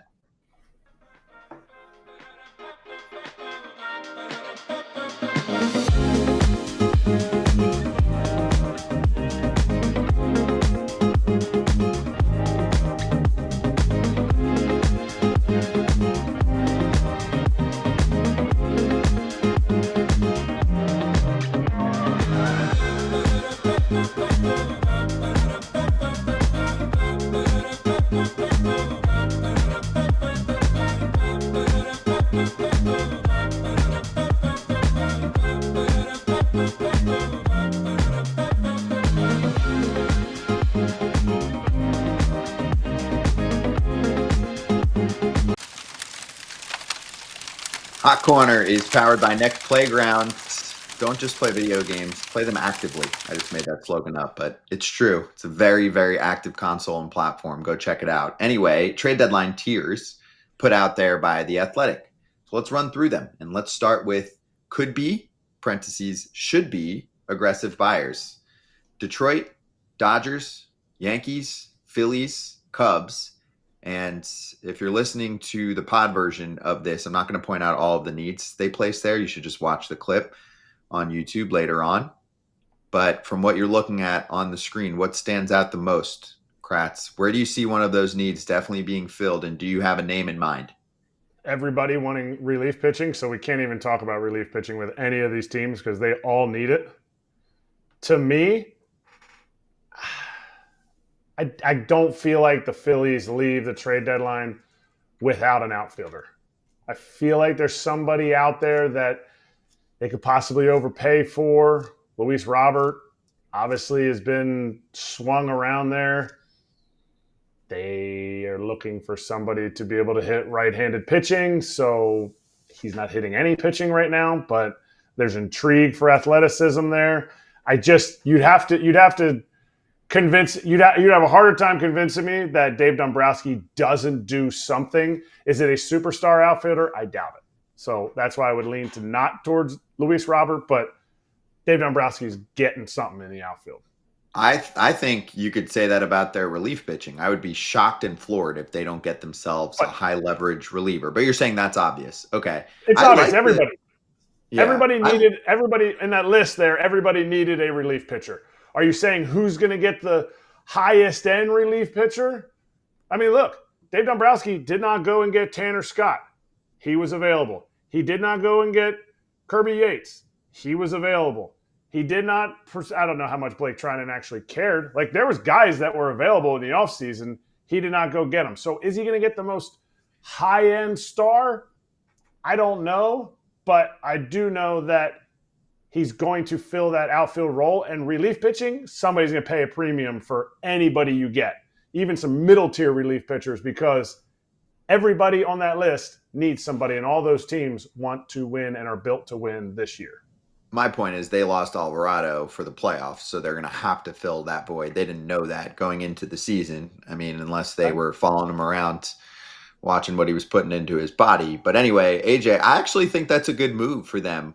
If they can't get someone that's more of a proven bat this year, Luis Robert is going to be a scrap heap pickup for the Phillies. And you know he's going to play good defense and run the bases well. Maybe he finds himself. It's not like he's 45 years old. He could find himself again. He's definitely a change of scenery guy, and I would encourage someone to try that with him. But then also I thought a guy like Eloy Jimenez was a change of scenery guy, and he's in AAA barely playing. So Yoel Moncada, I thought when he changed scenery would be great, but he hasn't hardly played this year. So I just don't know. I don't know. I want Luis Robert to go to a place where he gets an opportunity to win and see what he can do, but I just don't know what you can get for him. That's the biggest problem. I just don't know. Let's go to tier 2. Typical buyers. These are all teams that absolutely will be shopping, just like the tier above them. Blue Jays, Astros, Mets, Brewers, Mariners. Pick something for one of them, AJ. To me, the Blue Jays. The Blue Jays, to me, they needed just a pitcher, reliever or starter. And then the Mets, center field is the one position in their field when you look at the offense doesn't match up with the rest of the team. So, but Luis Robert to them? I don't know. The question is what center fielder is out there that teams will trade? There isn't any. Cedric Mullins. Who? Cedric Mullins. Cedric, yeah. I mean, but if you look at his numbers, he's kind of a little bit this year. He got off to a great start. He's kind of ratcheted down. So, yeah, I guess again, like some of these are all wishes and dreams and hopes and all that. But the problem is the teams that are sellers just don't have the pieces that these teams need. There's only so many of them to go around. I mean. The more important part is if you go to the aggressive sellers, all right, let's look at those guys. Colorado, they're not trading their center fielder. They love him. Brenton Doyle, right? They're not trading him. He'd be a nice fit. They're not trading anybody. Rockies aren't trading anybody. Baltimore, okay, fine. Pittsburgh, they're not trading O'Neal Cruz. He's their center fielder. Miami, I don't even know who their center fielder is, so they're not trading him. In Washington, who's their center fielder? They're not trading him either because I don't know who it is off the top of my head. Mullins is the one. Yeah. and Robert. Mullins and Robert are the two center fielders. And then you go relievers. Any relievers? Bird maybe in Colorado. Yeah, he just had a stinker the other day, and that kind of derailed his stuff. To me, on that list, it's the Mariners. First base is open. Guess who's south of you in Arizona? Josh Naylor. This is their chance. This is like chance number 5 to add to this team. Jerry DiPoto loves to trade dudes, and he would love to have some cash from the ownership, but clearly that doesn't happen. Josh Naylor. Mariners have been looking for that first base bat. Maybe he's the guy. Tier 3, trending to the buy side. Boston, San Diego, San Francisco. 2 catchers listed on that list. Padres and Giants, guys. Padres catcher for me is the biggest hole on that whole list. Because they don't starting pitching, you just don't know who's coming back when. So to me, the Padres have been looking for a catcher. It feels like forever, right? They keep every year. It's like, oh, we got a catcher, we got a new catcher, we got a new catcher, we got a new catcher. Can they go out and get that catcher that can be there for 3 or 4 years and make their pitchers feel comfortable? That's the biggest hole in this list. Maybe Sean Murphy would fit great there. He would fit great in San Diego, but can they afford him? Yeah, I mean, they would. I mean, who knows? But I was looking at, and now, the Red Sox. Yeah, the Red Sox. Their three options. I think it might be a moot point. I feel like they might roll back to being a 500 team by the time they get to the trade deadline and not really do a whole lot. All right, let's show tier 4. This is where I find discrepancies. Really, can we actually do tier 4 and 5? The rest of them don't matter as much, but tier 4 and 5, because the other ones are for sellers. You've got the tailors, meaning they could buy and sell. The Cardinals, the Braves, the Twins, and the Rangers. And then their tier 5 is trending on the sell side. And that's the Rays, the Diamondbacks, the Guardians, and the Royals. Now, for me, guys, it's really hard to see the Braves buying at this point. It's, for me, hard to see the Royals selling yet. I think the Royals are still going to make a play for a little bit here. Yeah, you can jump pretty quickly back into the American League wildcard race with a good week or two. Yeah, the Rays aren't going to sell. The Rays are going to try and add, they'll try and add a cheap piece for me or two, a bullpen, a starter, whatever it is, a bat. They'll find somebody out there and they'll try and do it. That's what the Rays do. Arizona's going to have to sell because of the division they're in. Cleveland's going to have to sell. They're so far out. Atlanta's not buying. I don't know why they would think they're buying. Trust me, I talked to enough people in Atlanta. They don't think they don't just have enough pieces. There's too many guys out for them. Minnesota, we'll see. Texas, St. Louis is the interesting one here because what are they going to do? Because Helsley, who we talked about a lot in the offseason, getting traded, if they fall out of it, would he go? Sonny Gray's not going, so don't even bring him up because he's already said, I'm not being traded. But they have some other pieces that could bring back some stuff for them. So St. Louis is the interesting team on this for me. I'll give you their schedule on our way out here. Second half of the season leading up to the deadline, they've got 3 in Arizona. Then they have 3 at Colorado. This is for the Cardinals. Then they go home. Their homestand has the Padres in town for 4 and the Marlins in town for 4 leading up to that deadline. That's what they have before July 31st, which is a Thursday, and they're off that day. The Padres series is where it's at for the Cardinals. They should hope if they win 4. Let's say they win 4 out of 6 at minimum in Arizona and Colorado. Then they go home and play the Padres. That's going to be the buy or sell sweepstakes. Whoever wins that series might be the buyer, and whoever loses it might be the seller. That's good. I like that. The thing that's funny is so many teams say, oh, let's see what the next 2 weeks look like. Realistically, most teams are going to play 500-ish and be in a very similar spot. You might have one team go on a run one way or another, but most teams are still going to have question marks heading into that trade deadline period. But it does mean that we likely won't have a ton of activity until closer to the deadline, because if you're a team looking for assets and you think you're going to get a better one from a team on the edge of buying or selling, you're going to wait to see if that asset is available, if it's the best one that helps you. Robert Murray might be able to explain that even easier than I just did, so we'll talk to him coming up in a moment. But first, NEX Playground is going to show us what you can bring to the table with the kiddos at home. If you want to keep them active in the summertime and they're inside in the AC, tap in that QR code to get 20% off NEX Playground. It's a $50 savings. You can rack up over 45 games, including Fruit Ninja and Home Run Heroes Star Strikers. Be right back. Even summer needs a backup, a pal, a little sidekick in the good kind of chaos. The kind of partner that turns living rooms into playgrounds and reminds us what our bodies and our hearts were made for. Play that moves you.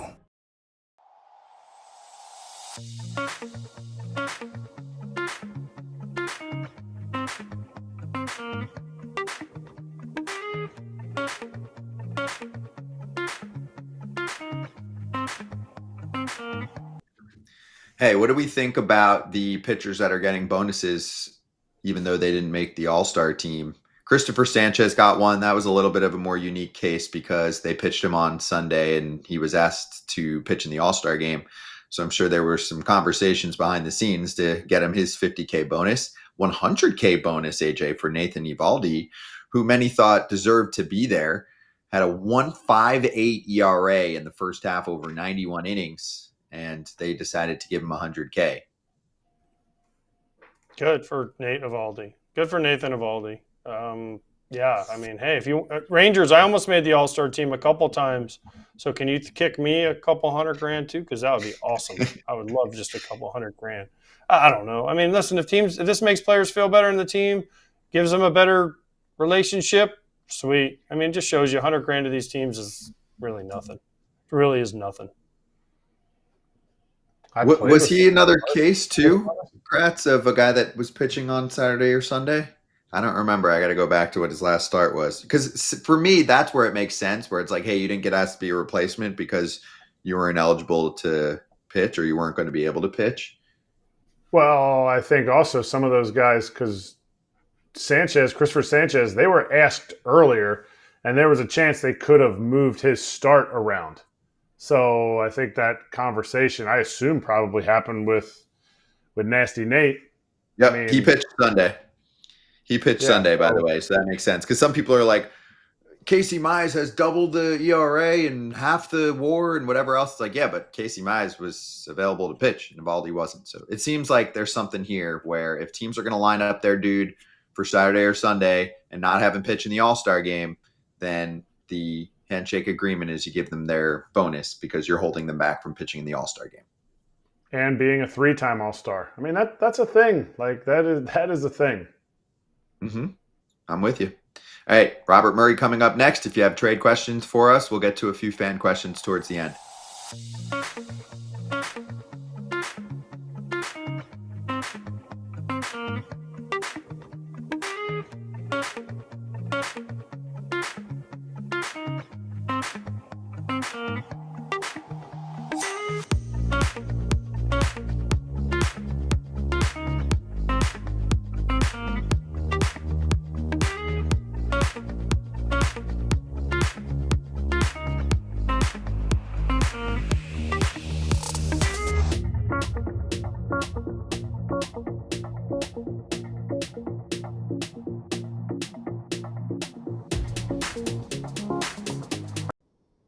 FanSided insider Robert Murray is back with us. It is his season to shine. Robert, good to see you, man. And we did have a little trade right after the All-Star game that you reported on. What do you have for us?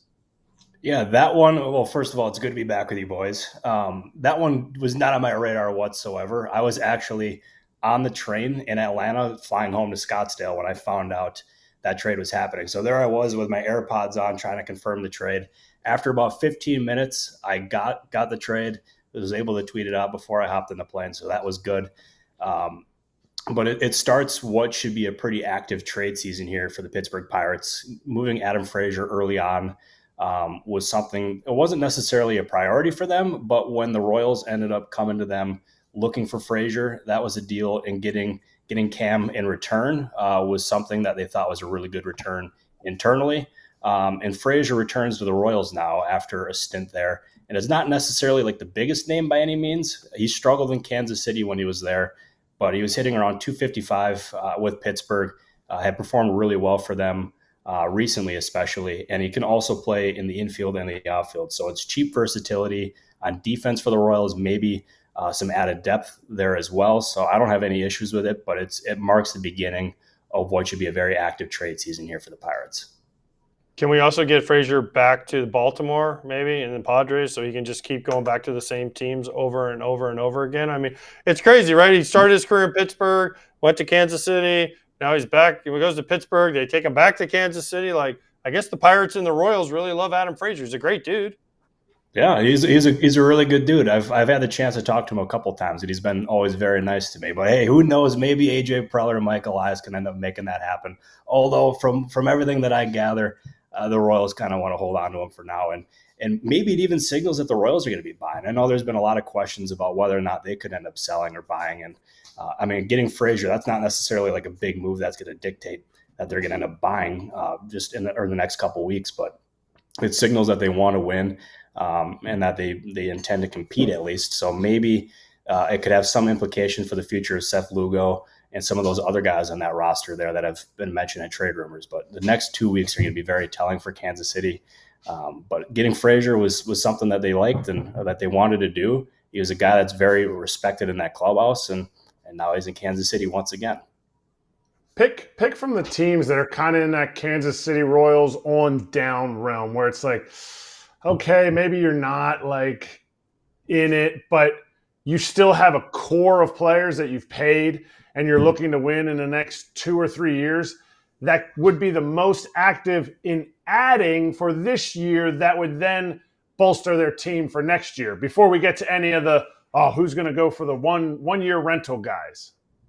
It's a really good question by you. And I have teams in that tier, but I don't know if they're necessarily going to end up buying. And I look at the Minnesota Twins, first of all. They obviously have a nice core there with Carlos Correa, Byron Buxton, and some of these pitchers that they have. And they're going to get Pablo Lopez back before too long. And they have a core that they really like. And as of this point right now, they have not had any conversations about selling. And there's been plenty of Joe Ryan trade rumors that have been mentioned, and they have not had a single conversation about him as of this point. That does not mean that they're going to buy, or that doesn't mean that they're going to sell. At this point, they intend to compete or try to compete for this season, but the next 2 weeks are going to determine a lot. And we can say that about so many other teams as well. And Cooper is trying to say hi here as well. My golden retriever puppy is by my lap as we speak. So if we get a Cooper appearance, that could be a thing. But the other team that I think everyone in baseball is watching at this point, and they could really end up dictating the deadline, is the Arizona Diamondbacks. And they have pitching, they have hitting, they have bullpen pieces. Although that being said, they got a lot of different injuries on that team. But they are a team that I don't think is going to do like a hard sell by any means. But if they do sell, they have some of the most intriguing pieces on the market, and that could just single-handedly change the deadline if they end up selling. All right, you talked about the Braves. Adamantly, they are not trading anybody from this group of guys who are signed past 2025. But fans are adamant that this team hasn't done very well in the last year and a half, 2 years-ish as far as this lineup. Could that be a team that bolsters next year and the following years, because they love all their extensions, with getting rid of an Albies, with getting rid of a Sean Murphy? I would say they're not going to be trading any of those guys at this deadline. I will stake my claim on that one. I have that on very good authority that the Braves are not going to trade anybody at this deadline that has control beyond this season. So Sean Murphy, Ronald Acuna Jr., I mean, there's so many other guys on that roster that are controllable. They are not going to be moved. And I was watching you guys before I ended up coming on, and I totally agree. Like, Sean Murphy would be a great fit for the San Diego Padres. And there's not any real options at catcher on the market. I thought maybe Gary Sanchez could be a fit for them, but he's out an extended period of time. And my mind crept to Sean Murphy.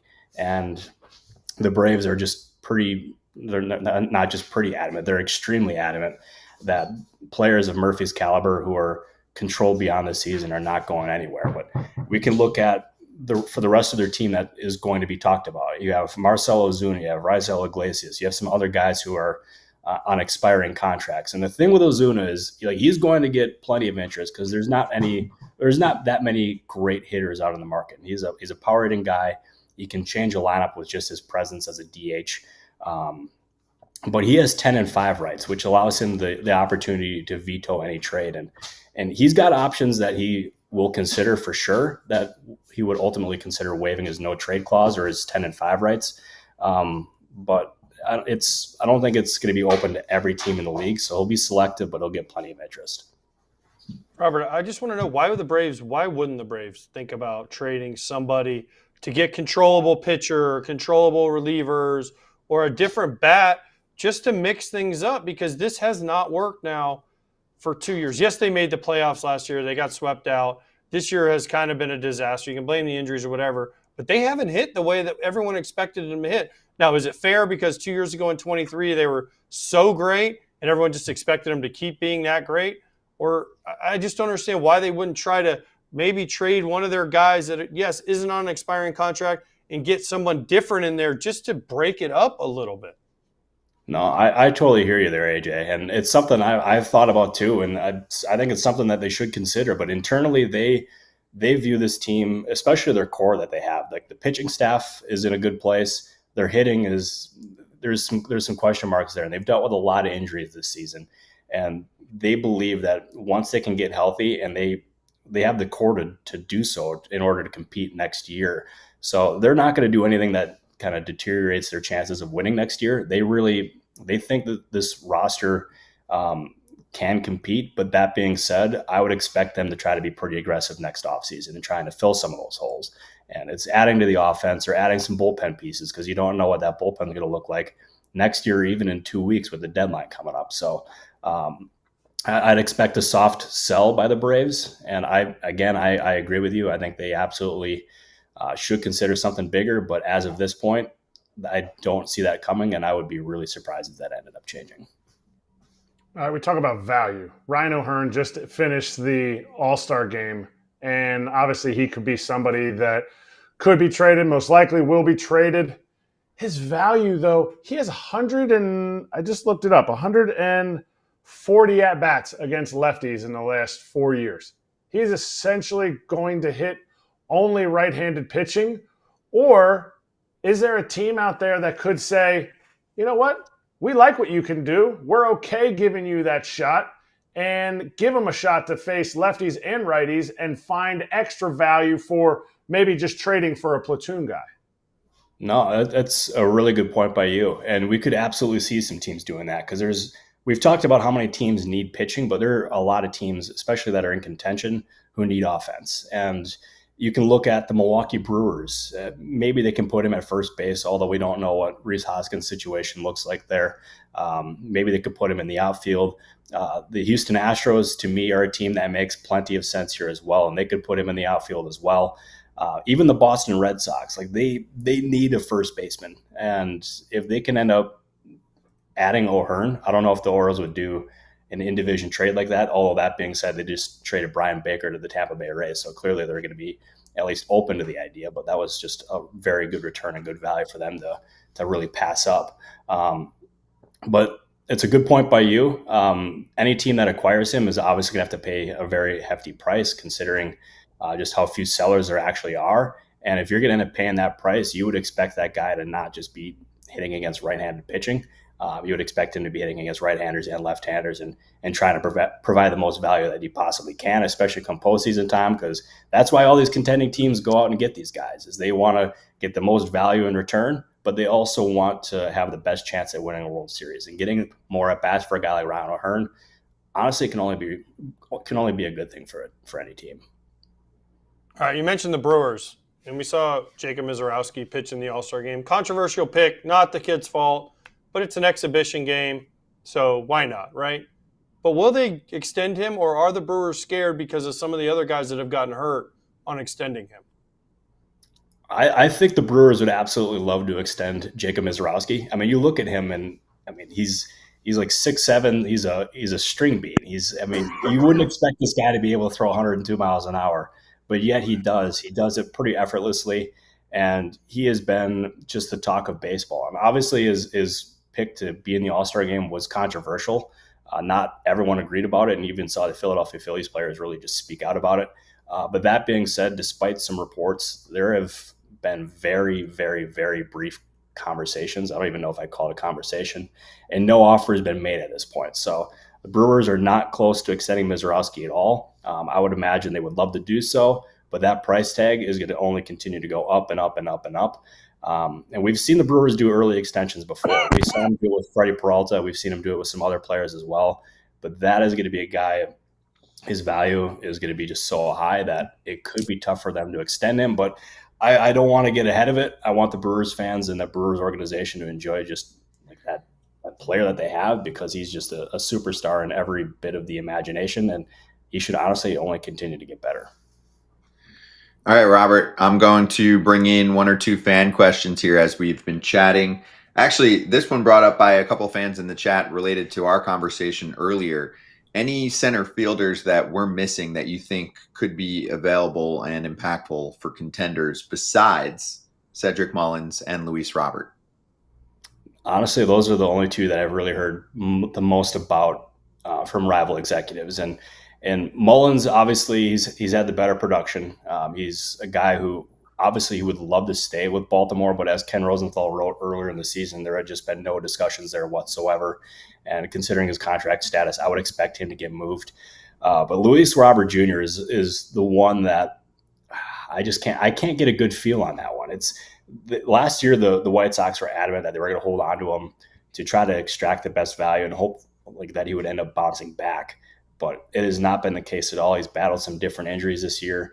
And if you trade him now, you're not going to get much at all in return. So it'd be the definition of selling low. I think there's a fair chance that he is ultimately moved. But as far as center fielders go, I'm sorry to disappoint, but those are the only two names that I've heard. That doesn't mean that they're the only two being talked about. I want to make that clear.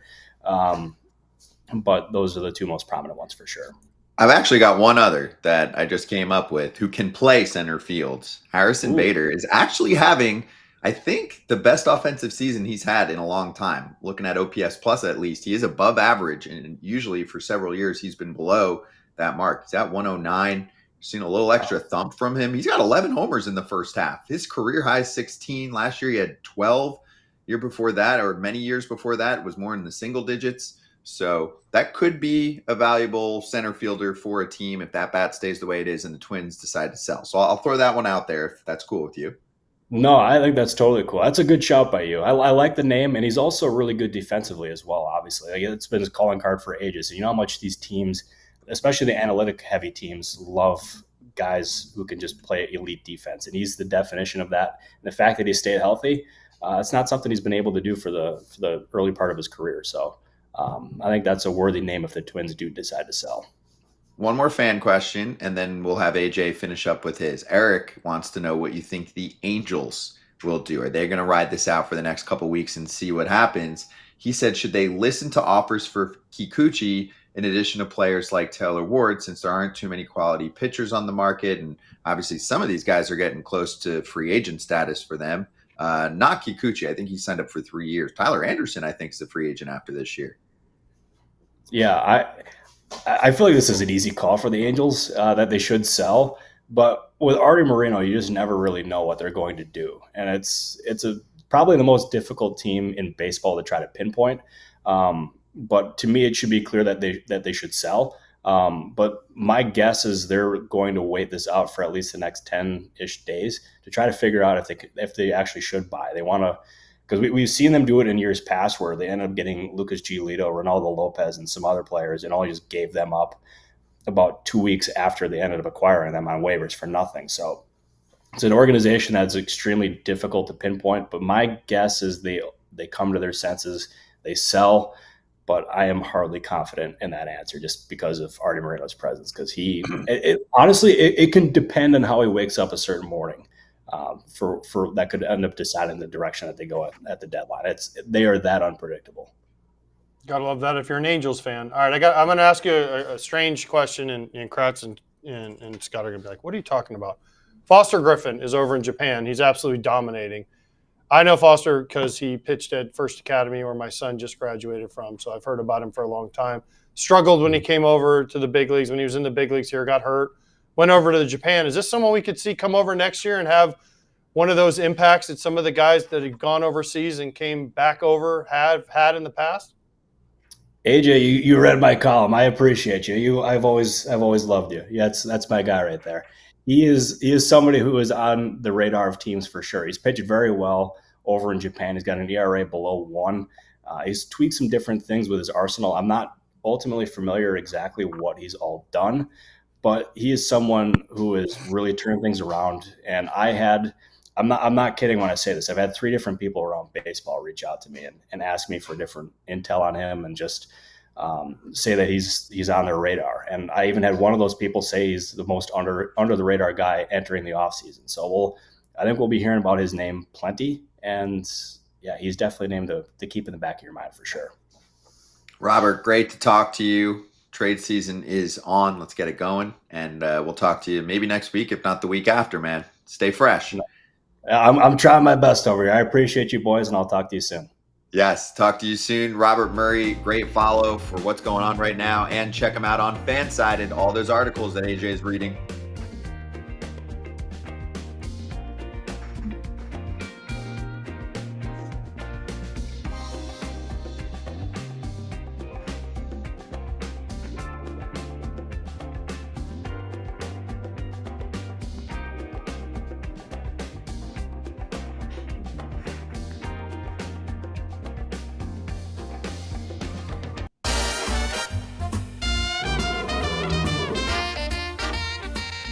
BetMGM locks. Good job, AJ. Tarek Skubal did not actually just throw 3 pitches for 3 outs. He picked up 2 punch outs. Gave up some runs too, but yeah. By the way, those runs he gave up, those were awesome. The first 3 hits that he gave up were unbelievable, unbelievable. But the ABS picked me up, so I love the ABS. Boom. And by the way, your bet does not hit. They did not pay that bet. They didn't pay that bet out. People were complaining that they did not pay that bet out. Mine got paid out. I'm telling you. Okay, but I'm just telling you. They won. Money line. Winner. Bang. Okay. Just like I thought. Overtime. All right, let's go. We don't have any games today, so let's go to win totals. Let's look at some notable win total increases from game 1 to now the All-Star break. The Tigers were at 83.5 entering the year, and now their number's at 96.5. Oh, really? You're going to go over 96.5? No, 83.5, way over. They're going way over 83.5. No shit, but I'm saying 96. Whoa! Don't be mad at me because BetMGM didn't pay you out. Don't be yelling at me, okay? They did pay me out. You're mad. You're just jealous. I was going to take you to dinner with that, but you don't believe me, so you don't get it. Cubs were at 86.5. Now they're at 94.5. Oh, 94. Yeah, pretty high. Brewers went from 82.5 to 90.5.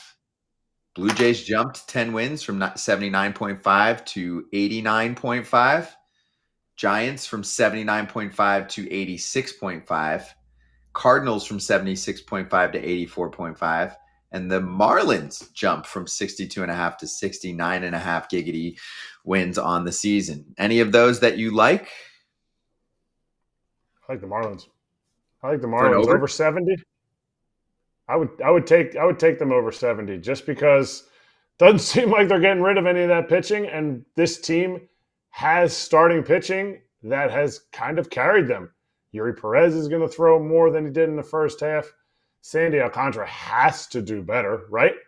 Like, to me, I take the over on the 69.5 there. Yeah, rotation's good.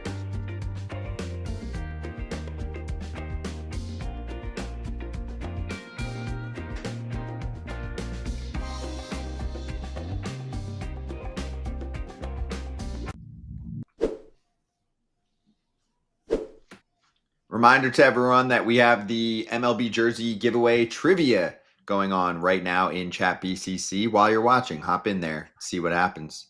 Kratz, I finished what, 3rd or 4th on the last one? I was pretty proud of myself. Second. Wow. Second. Not bad. 49 have played so far, but if you jump into foulterritory.chat and sign up, if you're not already in there, you can get involved and play. Also, you can ask questions like your trade questions. I'll bring up one because there were a bunch that were sent out to Ken. Jack Summers, who's actually our Snakes territory host, said, "Who does Ken think is more likely to receive a qualifying offer from the Diamondbacks? Zach Gallen, Eugenio Suarez, Josh Naylor?" He brought up AJ. Probably none of them because they'll all get traded. I don't know that Gallen will get traded just because his value is so low. But if they keep him, they might think about offering him a qualifying offer just to get a draft pick back. But I think Naylor and Eugenio Suarez, Gino. By the way, have you ever guys ever talked to Gino Suarez? He is hilarious. He is awesome. Yeah. I was sitting in the food room talking to Chris Sale in the NL All-Star, and he walked in and he started talking to Sale. It was hilarious. So that dude's awesome. We got to get him on the show. He doesn't do many interviews, but we should get him on. Okay. You should reach out to the Diamondbacks, the Snakes, and see, because he was the conversation they had back and forth was hilarious. So he was great. Every time I've seen him, smiling, just great. He's just fun to be around. He's a fun guy to be around. Mm-hmm. I'm in for that. Oh, we are working on getting Gino. Good. I'm glad to hear that.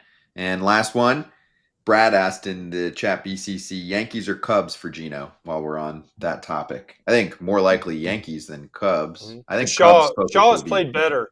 Shaw has played better since he's been back up. He's still not hitting the way they thought, but his defense has been really good. So I think they're satisfied with that because the other guys are doing so well. So I think Yankees would seem the logical choice. I think it's a lock.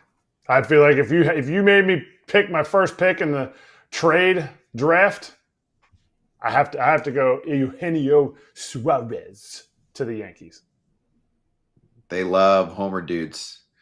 That is a homer happy lineup. They love it. They love it so much. All right, swinging back to do slap hands coming up.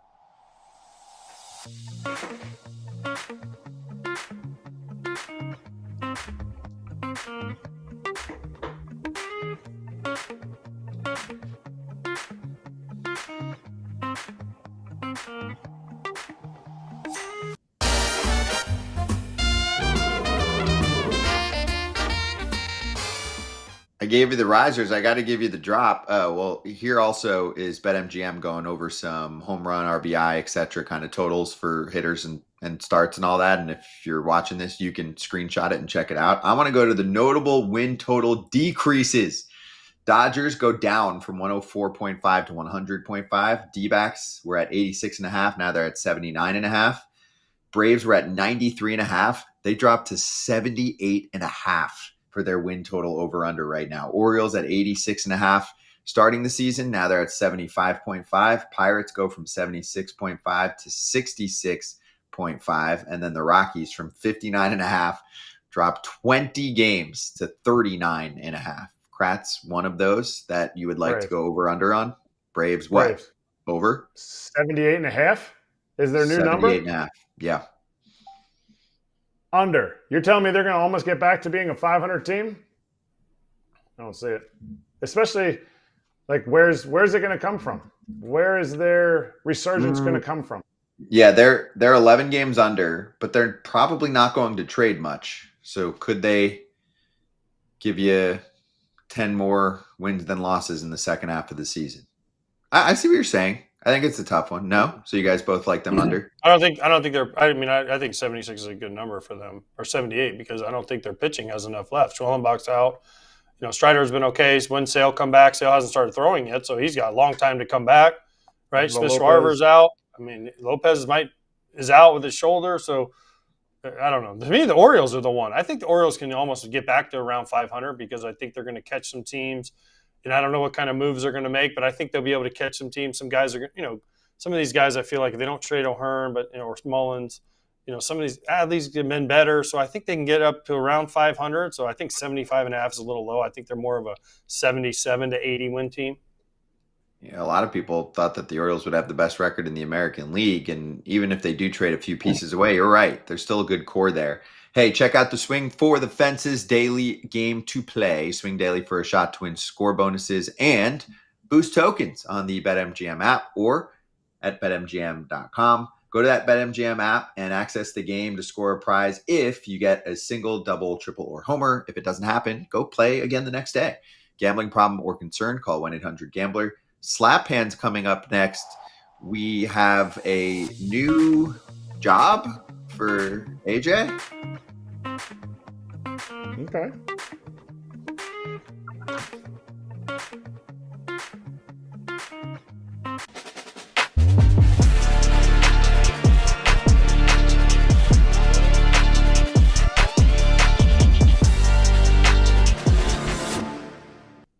Would load the bases. You don't necessarily need to give Kai anything great to hit. Go in and smokes this one to right, and Rosario on the run has it. Long break from third to throw to second. And Daniel Rosario with the unconventional double play puts an end to this one. Wow, we've seen some bad base running in the last couple innings. The runner on third right there didn't tag up. The runner on second didn't tag up. Everyone just assumed it'd be a hit. AJ Pierzynski on the mic. You might know him on FT or Fox, but now he's also calling the Florida, what is it called? The Florida Collegiate Summer League. The Orlando Snappers. The Orlando Snappers game. No, there's a kid there named Esteban Velez that's trying to be a play-by-play guy. I think he told me he's going to be on SEC Network this year, and he's a young kid. He asked me if I would do the game with him, so I did it yesterday. It was 7 innings. It was a rain-shortened game. It was awesome. It was fun. It's the first game I've ever done that wasn't an MLB game.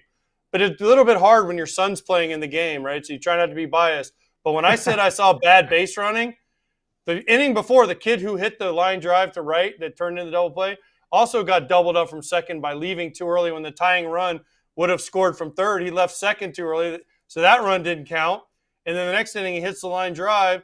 And I don't know what the base runners did. They thought it was a hit. The runner on third took off. The runner on second took off. And they threw behind, and that's how the game ended. It was one of those things where you're just like, wow, what did I just witness? But it was fun. It was fun to sit up there in a high school stadium, call a game. They do a great job. There's like 3 or 4 of them that do this production thing. It was cool. Yeah, that's how one of the spots that I got started was in the Summer League up in Cape Cod Baseball League. I called a couple seasons up there. When Austin was at the plate, AJ, how did you play it? Did you say anything? You just shut it and watched? Okay. Like Hawk whenever Alex Rios was at the plate. Just wouldn't say a word. You'd never hear anything. Because he was rooting so hard? Hawk wasn't a big Rios fan. Oh, he wasn't, so he wasn't saying anything. Is that what it was, AJ? No. I just didn't. There was nothing I could say that would sound right, so I just let Esteban deal with my son. No, I know that. I'm saying, was Hawk? No, Hawk didn't mind Rios. That's not true at all. Yeah. Hawk. The only time Hawk would just get mad whenever the White Sox would lose. He was never. If the White Sox lost, Hawk was pissed, especially if they had a bad loss, and he did that. Oh, we're right on. We're still here. We're still here. So TV just left us. We have a couple minutes, and then Dodgers territory is coming up. So for the 2 minutes we have left, I wanted to bring up something that popped up last week, and AJ wasn't on the show for, and get his thoughts. And Kratz might have a little extra info to add to the table. AJ, Friday's show started off with the Mariners-Yankees clash. Brian Wu had that no-hitter carrying for a while, and then they were gesturing for pitch tipping. But since then, some people say that it was all a ruse. What was your take on all of that? And why are they doing it? Because they're not jumping around to not distract the hitter. I mean, listen, I've seen guys getting almost fistfights because they're moving around at second base too much as the runner. So there's not dudes going like this to not get your attention. Because if I'm the hitter and there's a guy out there going like this, I'm like, oh, he's got something. I used to tell the guys, like, unless you're stealing, just stand there. See, didn't I say that? Didn't I say that distracts a left-handed hitter? A reason that, but obviously I can't, my theory is they didn't have anything. How are they getting all these? I mean, unless they're getting them in his glove, but how are they getting them? They get them kind of early, or some of this I saw was too late anyway. So it was like, it's too late for me to. But if there's a guy going like this, and the right-handed pitcher is throwing it out of the guy going like this, I'm like, timeout. I'm using my timeout. Stop! I can't see. Stop. There are rumors that it was all a ruse to get in Seattle's head. It worked out. The guy worked. Yeah, he had a 1.5 ERA. Right. If not, AJ, why are you giving that away? Keep that thing for life and take them down in the playoffs. Who was the guy we saw earlier in the year that was doing it? Wasn't it the Yankees guy that was doing it? No. It was Bailey with the Giants. It was. Oh yeah, he's like, and he was like this, like he was like looking in. He was looking in his glove. Dodgers territory coming up next. There it is. Alana and Clint taking over on a Thursday. If you missed Fair Territory, you should catch that later too. That episode's up. Happy trade deadline season, people. See you tomorrow.